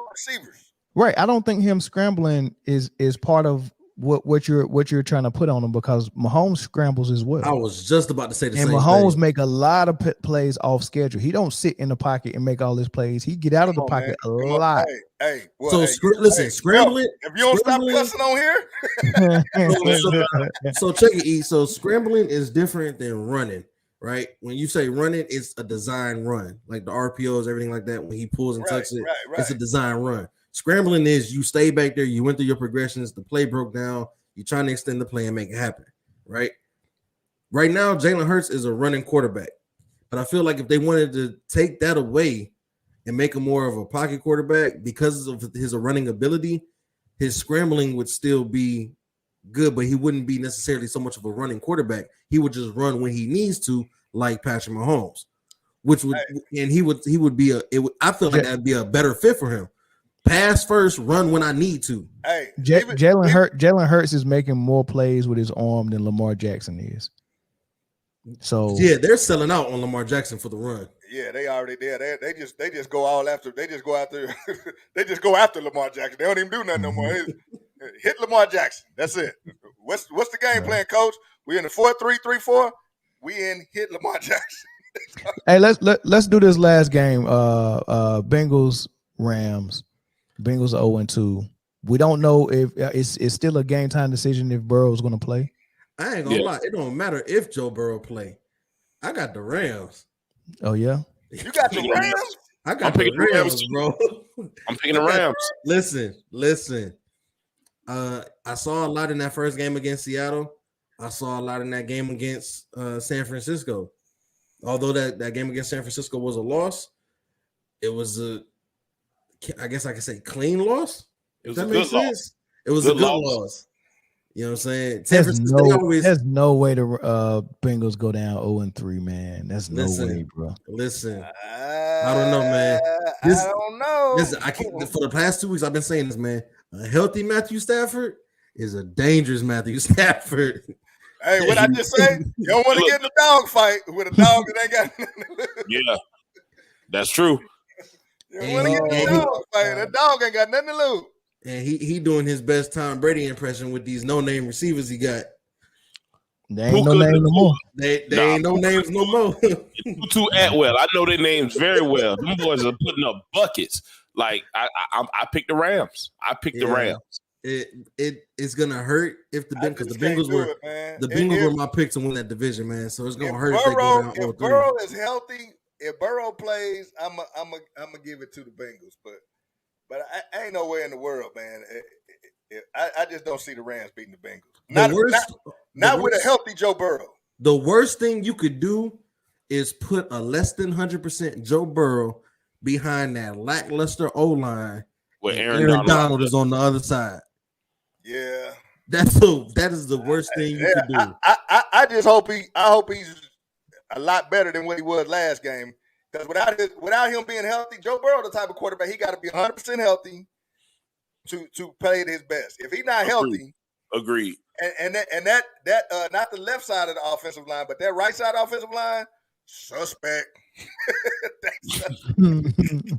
Hey, I'll put Aaron Donald in the 3 technique right on that right side and say, "Hey, go on." You do what you do. You seen that? You seen that sound clip when he got up the Geno middle Smith? unblocked on Geno? Yeah, I put it right on that right side of that offensive line, which is suspect. They patched up the left side of the offensive line, but not the right side. Man, and I don't understand why they didn't do that, because that's the only thing that was hurt. And once he gets hurt, he's not the same. He's different. They put all that money on his blind side, man. But when the whole O line is suspect, the blind side can only do so much. He can't block on the left side. He can't block on the left side, release, and then go block on the right side. I'm gonna tell you what, though. So the last game Joe Burrow played, he tweaked his calf in that game. So if he's healthy and his calf is all right, I seen enough in especially the fourth quarter of that last game, but mostly the second half, he came out and was like, "Man, bump it, man. I'm about to just start throwing the ball," and the offense looked real good. I think they can. I think I picked the Bengals, but y'all making me want to change my pick. But no, I'm with you. I'm gonna pick the Bengals too, because I think if Joe Burrow, if his calf or whatever that is, if it's 100%, I think he's gonna go off. You picked the Rams on here, Mel. I did. Yeah. Well, you want to change it? No, I keep it. Yeah. You sure? I'm gonna go with the Bengals, man. The game I'm gonna do you like the pick'em league. The game ain't start, so it's not locked in. So it's not locked in. I give it some. I give it some thought. Okay. Because I just looked at my other pick'em league and I picked the Bengals. And I've been, if I'm not picking these at the same time and I'm thinking about it 2 days and then more information is coming out, it's kind of weird, man. So my first couple of weeks, I've been having some games that was different from the other leagues, man. So I picked the Bengals in here on Lamar's pick'em league, but on live air I've been picking. I guess I picked the Rams. That's good that you picked the Rams, because I think the Rams are gonna win the game. I think with the Rams, they see what Matthew Stafford can do with these receivers, minus Cooper Kupp, and I think getting rid of Cam Akers, letting Kyron Williams run the shit, be the primary back. Yep. I think feel like they can move the ball and score some points. They score points against San Francisco, and that's hard to do. So I think that's my main reason. And now he got guys he can throw the ball to, a couple of different guys he can throw the ball to. So now I think I'm gonna go with the Rams this time, especially if Joe Burrow not playing. Yeah, that's right. Now if Joe Burrow ain't playing, now that's a whole different game. But if Joe Burrow get out there and play, they got a chance. Yeah, for sure. A snowball's chance in hell. All right, man. Well, look, that's it. The award predictions. Did we talk about tonight's late game? What's there to talk about? Jimmy G thing. Ain't nothing to talk. It's about 5 or 6 games we ain't talk about, man. Devontae Adams was Devontae Adams, and Jimmy G did Jimmy G things. I was trying to give people their time back sometime. I'm trying to give y'all time back, man. You know what I'm saying? Okay, I feel you. All right. Yeah, I just gave y'all 30 minutes, man. I just gave y'all 30 minutes. But look, real quick, we already talked about MVP. Who y'all got for y'all early picks for the whoever gonna be number one record in the league, coach of the year, offensive rookie of the year. What's the other award I'm missing? We already talked about MVP. Defensive player of the year. Defensive player of the year. Yeah. Give me y'all picks real quick. We ain't even got to talk about them. We'll talk about the next episode, but give me your picks. Well, best record, I got Miami. I agree. Coach of the year, Mike McDaniels. I agree. Defensive player of the year, I'm going with Garrett. Myles Garrett? Yes. Okay. Yeah, he been balling. But he's not leading in sacks. I think somebody else leading in sacks right now. But I'm split between TJ and Nick for defensive player of the year. You think Michael Parsons not gonna be in the running? I need to see a little bit more. Okay. All right, I need to see a little bit more, but it's TJ. It's between TJ and Nick for me right now for defense player of the year. Rookie of the year, I got Bijan. Me too. Defensive rookie of the year, though. I don't know if that still a thing. They still do the two different defensive rookie of the year. I got Brian Branch. Okay, that man was crazy today. Hooping. Yeah. Second in offensive rookie of the year, Sam Laporta. I just got to throw that out because I told y'all about that man. I told y'all about that. Did I not tell you about that man? A-Chain, that running back in Miami, might have something to say about that, man. The way they using that dude, man. Hey, if you get another 200-yard game, then we'll talk about it. It's gonna be ugly, man. Ugly. What you got, Zoe? I'm gonna go with. I agree with Miami. They looking like world beaters right now, and if they are, as far as record goes, it's only right that Mike McDaniel gets that Coach of the Year nod. Offense, shoot. I wanted to stick with Bijan, but the way that Miami's offense can use speedsters like A-Chain, I'm gonna say Bijan, but I'm watching. Yeah. I am watching. I'm watching Gibbs too, because like eventually he's going to be the primary guy. So he's going to get all of the touches and all the receptions. So I'm going to say Bijan, but those are the two that might, leapfrog him. Jack Campbell looked good today too. I watched it. Listen, man, like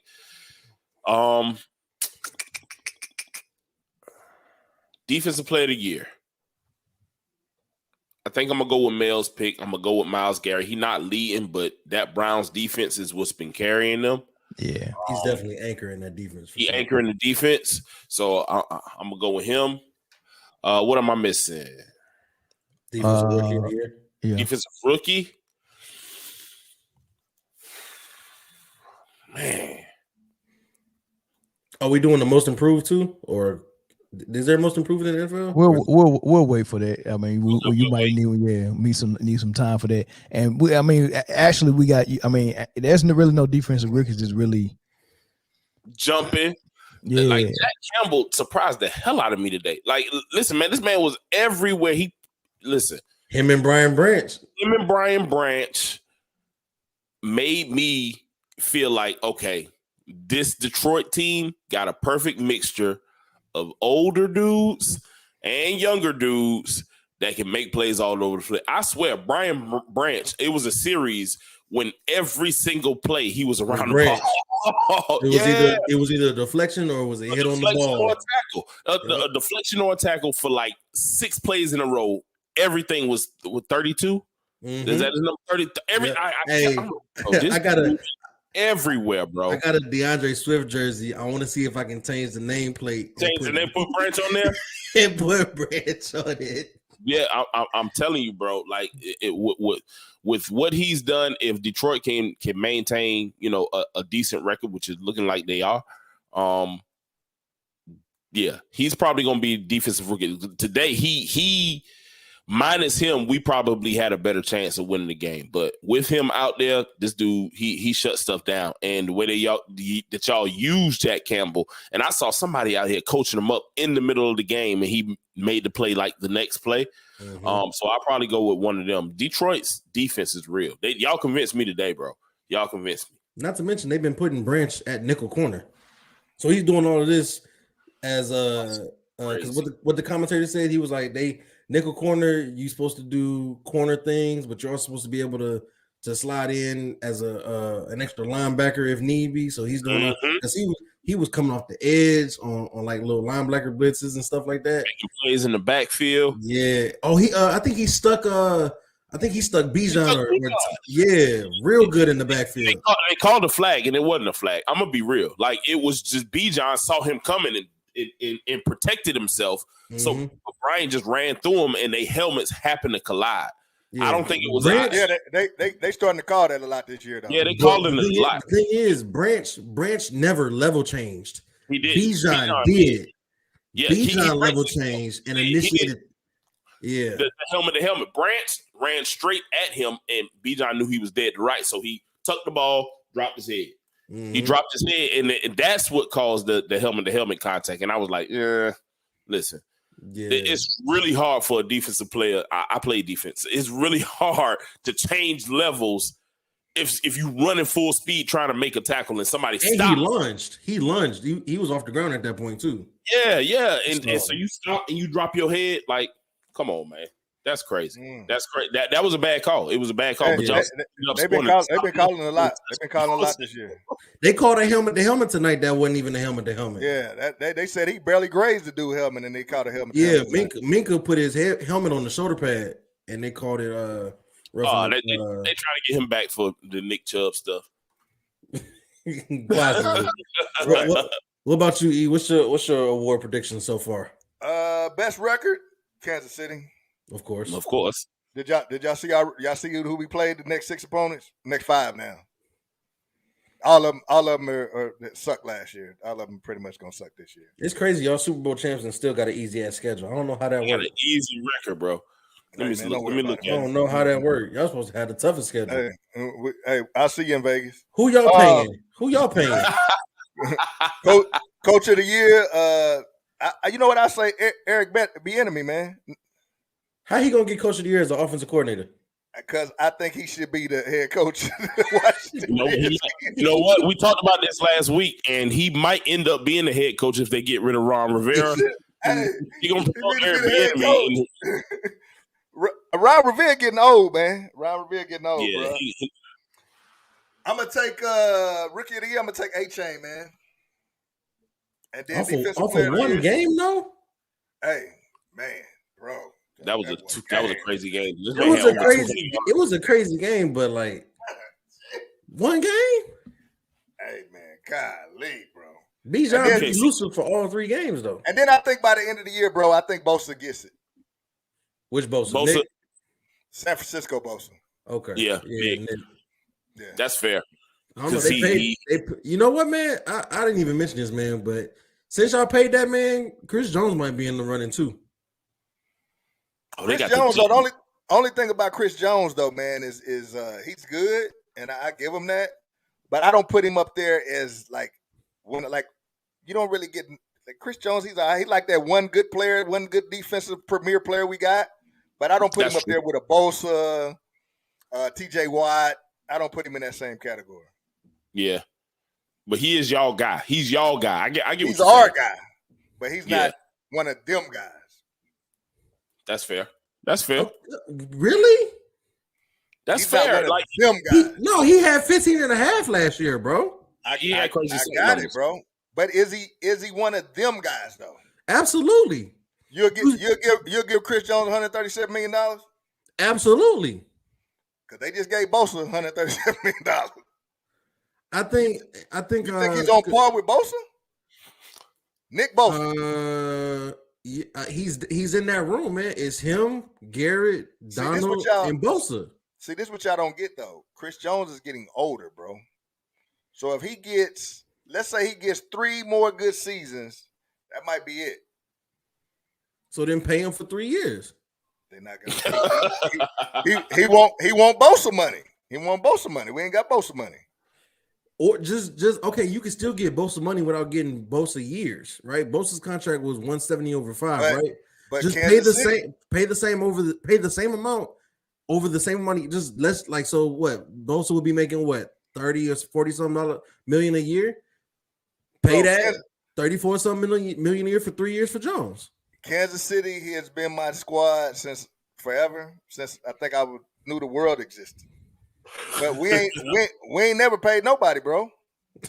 Y'all done paid the hell out of Patrick Mahomes twice. Yeah, but you got to pay the quarterback, especially one that just won you 2 Super Bowls in 4 years. Y'all are gonna be very, very regretful if y'all don't pay that man after the season's over with. They're not gonna pay him, bro. I'm telling you, they're not gonna pay him. They figure they can get a rookie, coach him up, and they think they can piece it together. I'm telling you. Did you see? I'm telling you, know where they get their blueprint from? New England. New England never paid nobody. No. Here's what happened. They wanted to pay Tom. Tom always took pay cuts. So does Patrick Mahomes. What? Yeah, he take pay cuts. $450 million is a pay cut. No, they just restructured his contract. But when he got that first $500 million, whatever it is, they was all every time they got ready to do negotiation and do a big contract, he always restructured his shit so that they could pay somebody else. That's not taking a pay cut, bro. He's never gonna get to see that $500 million, whatever it is, 10 years. They already restructured that. Restructuring is only making it so it doesn't count towards the salary cap. He's still gonna get it. Tom Brady at the table. They already restructured it. They already fixed it. Tom Brady at the table would say, New England would say, we want to give you this. Tom Brady was like, nah, I'll take this. At the table, there was no need for restructure. Yeah, hey, Patrick Mahomes do the same shit. He say he don't even care about the money like that. You gotta listen to him, man. He say he don't care. He just want to make sure he got all his pieces. Especially, I'm gonna tell you who else they gonna pay. They'll probably pay Kelsey. If Patrick Mahomes didn't care about the money, I wouldn't be seeing Patrick Mahomes in every other commercial on TV. Bro, that's probably why he don't care about the money, because he ain't getting all his money from the NFL. That man is in State Farm, Subway commercials, he ain't getting all his commercials. Money. He ain't getting all the money from the NFL. He getting his money from a lot of money from endorsement deals. What else you got for your awards? You did record, coach, defensive player of the year. Who you got for rookie of the year? You know what, man? I don't really know, bro, because I ain't really been checking for the rookies like that. I'm gonna tell you somebody to look out for, man. Look out for Brian Branch, number 32 for Detroit. Watch him. You know what? That's probably the only thing I'm gonna look out for Detroit too. You should have been looking out for us in week 1. Ran into a buzzsaw. Hey, that wasn't even a buzzsaw. Hey, man, listen, we was like, hey, man, look, this is probably the best they gonna do, man. Hey, don't let them win, man. Y'all remember when Dan Campbell got hired and he was talking about biting kneecaps? Well, Kansas City got a couple of kneecaps bit off. You know what though? I do like y'all head coach though, because he seems like he's a fighter. He seemed like he was a fighter. He embodies like that blue collar culture in Detroit. You know what I'm saying? Like our slogan is all grit. Like they got grit hats, grit shirts, the word grit all throughout the practice facility, and everything is about grit. And like he embodies that. Like it just, you can see it when he does certain shit, like going forward on 4th down at your 20-yard line. Yeah, you know what I'm saying? It's like I'm in this to win. I'm not out here playing kiddie games. I'm going to win this game. Yeah, and I feel like that's not a knock on the coaches we've had before, you know, i.e. Jim Caldwell, which I absolutely love Caldwell as a coach. I still feel like we ain't do right by him. Man, what happened to him? Oh, his battery died. Oh, okay. I'm about to say, like, damn. But yeah, man, like Dan Campbell, man, like he is definitely a player's coach. Yeah, I give him that. The players, I see it every week. The players want to run through a brick wall for that man, and you see it on the field. And that's one of the best feelings to have as a team is when you got a coach that is gonna go to war behind you. You want to go to war behind that coach, and you see it even when we were struggling his first season, we lost the first like 11, 12 games or whatever, or 10 games. That first win that he got as a head coach, like the team was just like, this is the start of something new. This started something different. Even when we started 1-6 last year, and then we ended up turning it around. You know what I'm saying? That first game of that turnaround was like, this is the start. This is the start. They never gave up on the coach. He never gave up on the players. And now you're starting to see the fruit of that harvest. And it took him a minute to get there too. This is his 3rd year, but to see the turnaround from his first year being 3-13-1, handled a shit situation from Matt Patricia, to 9-8, starting off 1-6, finishing the season 9-8, and now you're starting off the season 2-1 in your first 3 weeks. Yeah. And you're the division hopefuls. Matt Patricia should have never been a head coach, though. He should have never. That's a whole nother episode. I could go a whole nother episode about Matt Patricia. Him, Rivera need to be fired. What's my man name? Staley over there in is that San Diego, right? Yeah, LA. He should have got a job. I keep saying San Diego. Yeah, LA. Hey man, some people just shouldn't have a guy, man. Yeah, Zach Wilson shouldn't be in the league. I mean, I keep go all day with this shit. I'm telling you, the only reason why Zach Wilson is still has a jersey is because Aaron Rodgers got hurt. Yep. He was the backup plan that they didn't think they needed. Bro, I'm telling you, I think I was just telling somebody the other day. I said, "Hey, man, that's the best position to play in NFL as a quarterback. Backup, even if you ain't no good, you still probably can get on the team." Hey, Jimmy G got 2 rings and didn't see neither of them Super Bowls. That's crazy. Yeah. Jimmy G didn't get on the field for neither of those Super Bowls. And Jimmy G is horrible, bro. He's horrible. Press stop is horrible. I'm trust. Horrible, man. Horrible, dog.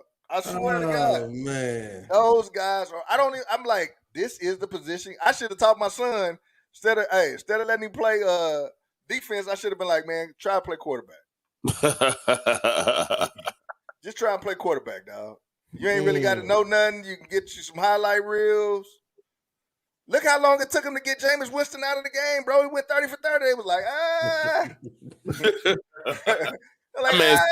Well, listen, when Blaine Gabbert is your backup, you'd be okay with 30 for 30. Yeah. I don't know. 30 for 30 still got you 5,400 yards. Look how long it took him to get rid of Wentz. So, yeah. Wentz got hurt. He came back fully healed, and he still couldn't play. That's like, yeah. So that Super Bowl year that they won, like, I don't know how they made it. How long did he stay in the league? He was in the league about 6 years, huh? Who, Carson Wentz? He's still in the, well, he don't have a team right now, but he's not on a team, right? I'm saying, but how long was he in the league? From his rookie season till he just got out last year. He in the league about 5-6 years, couldn't play a league. Maybe about 7 or 8. Matt Ryan, old as hell, was in Atlanta for 25 years. Felt like bro. Let Atlanta fans tell it, man. That's Matty Ice. No, man, no. But he had something. He had something. Listen, I've been saying for years, the true Matty Ice is Matthew Stafford, man. That's the real Matty Ice. Hey, man, look, Matthew Stafford got to make it work out over there in old Detroit, man. Listen, no, hey, not Detroit. I'm sorry. He got to make it. Where the fuck is it? Matt Stafford is.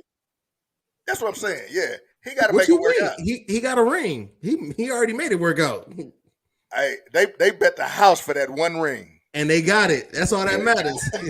He got what he came for. Hey, they wanted that ring bad. Anything after that is just stat padding for cancer. That's it. That's literally it. I couldn't believe they got rid of golf because I didn't think golf was that bad.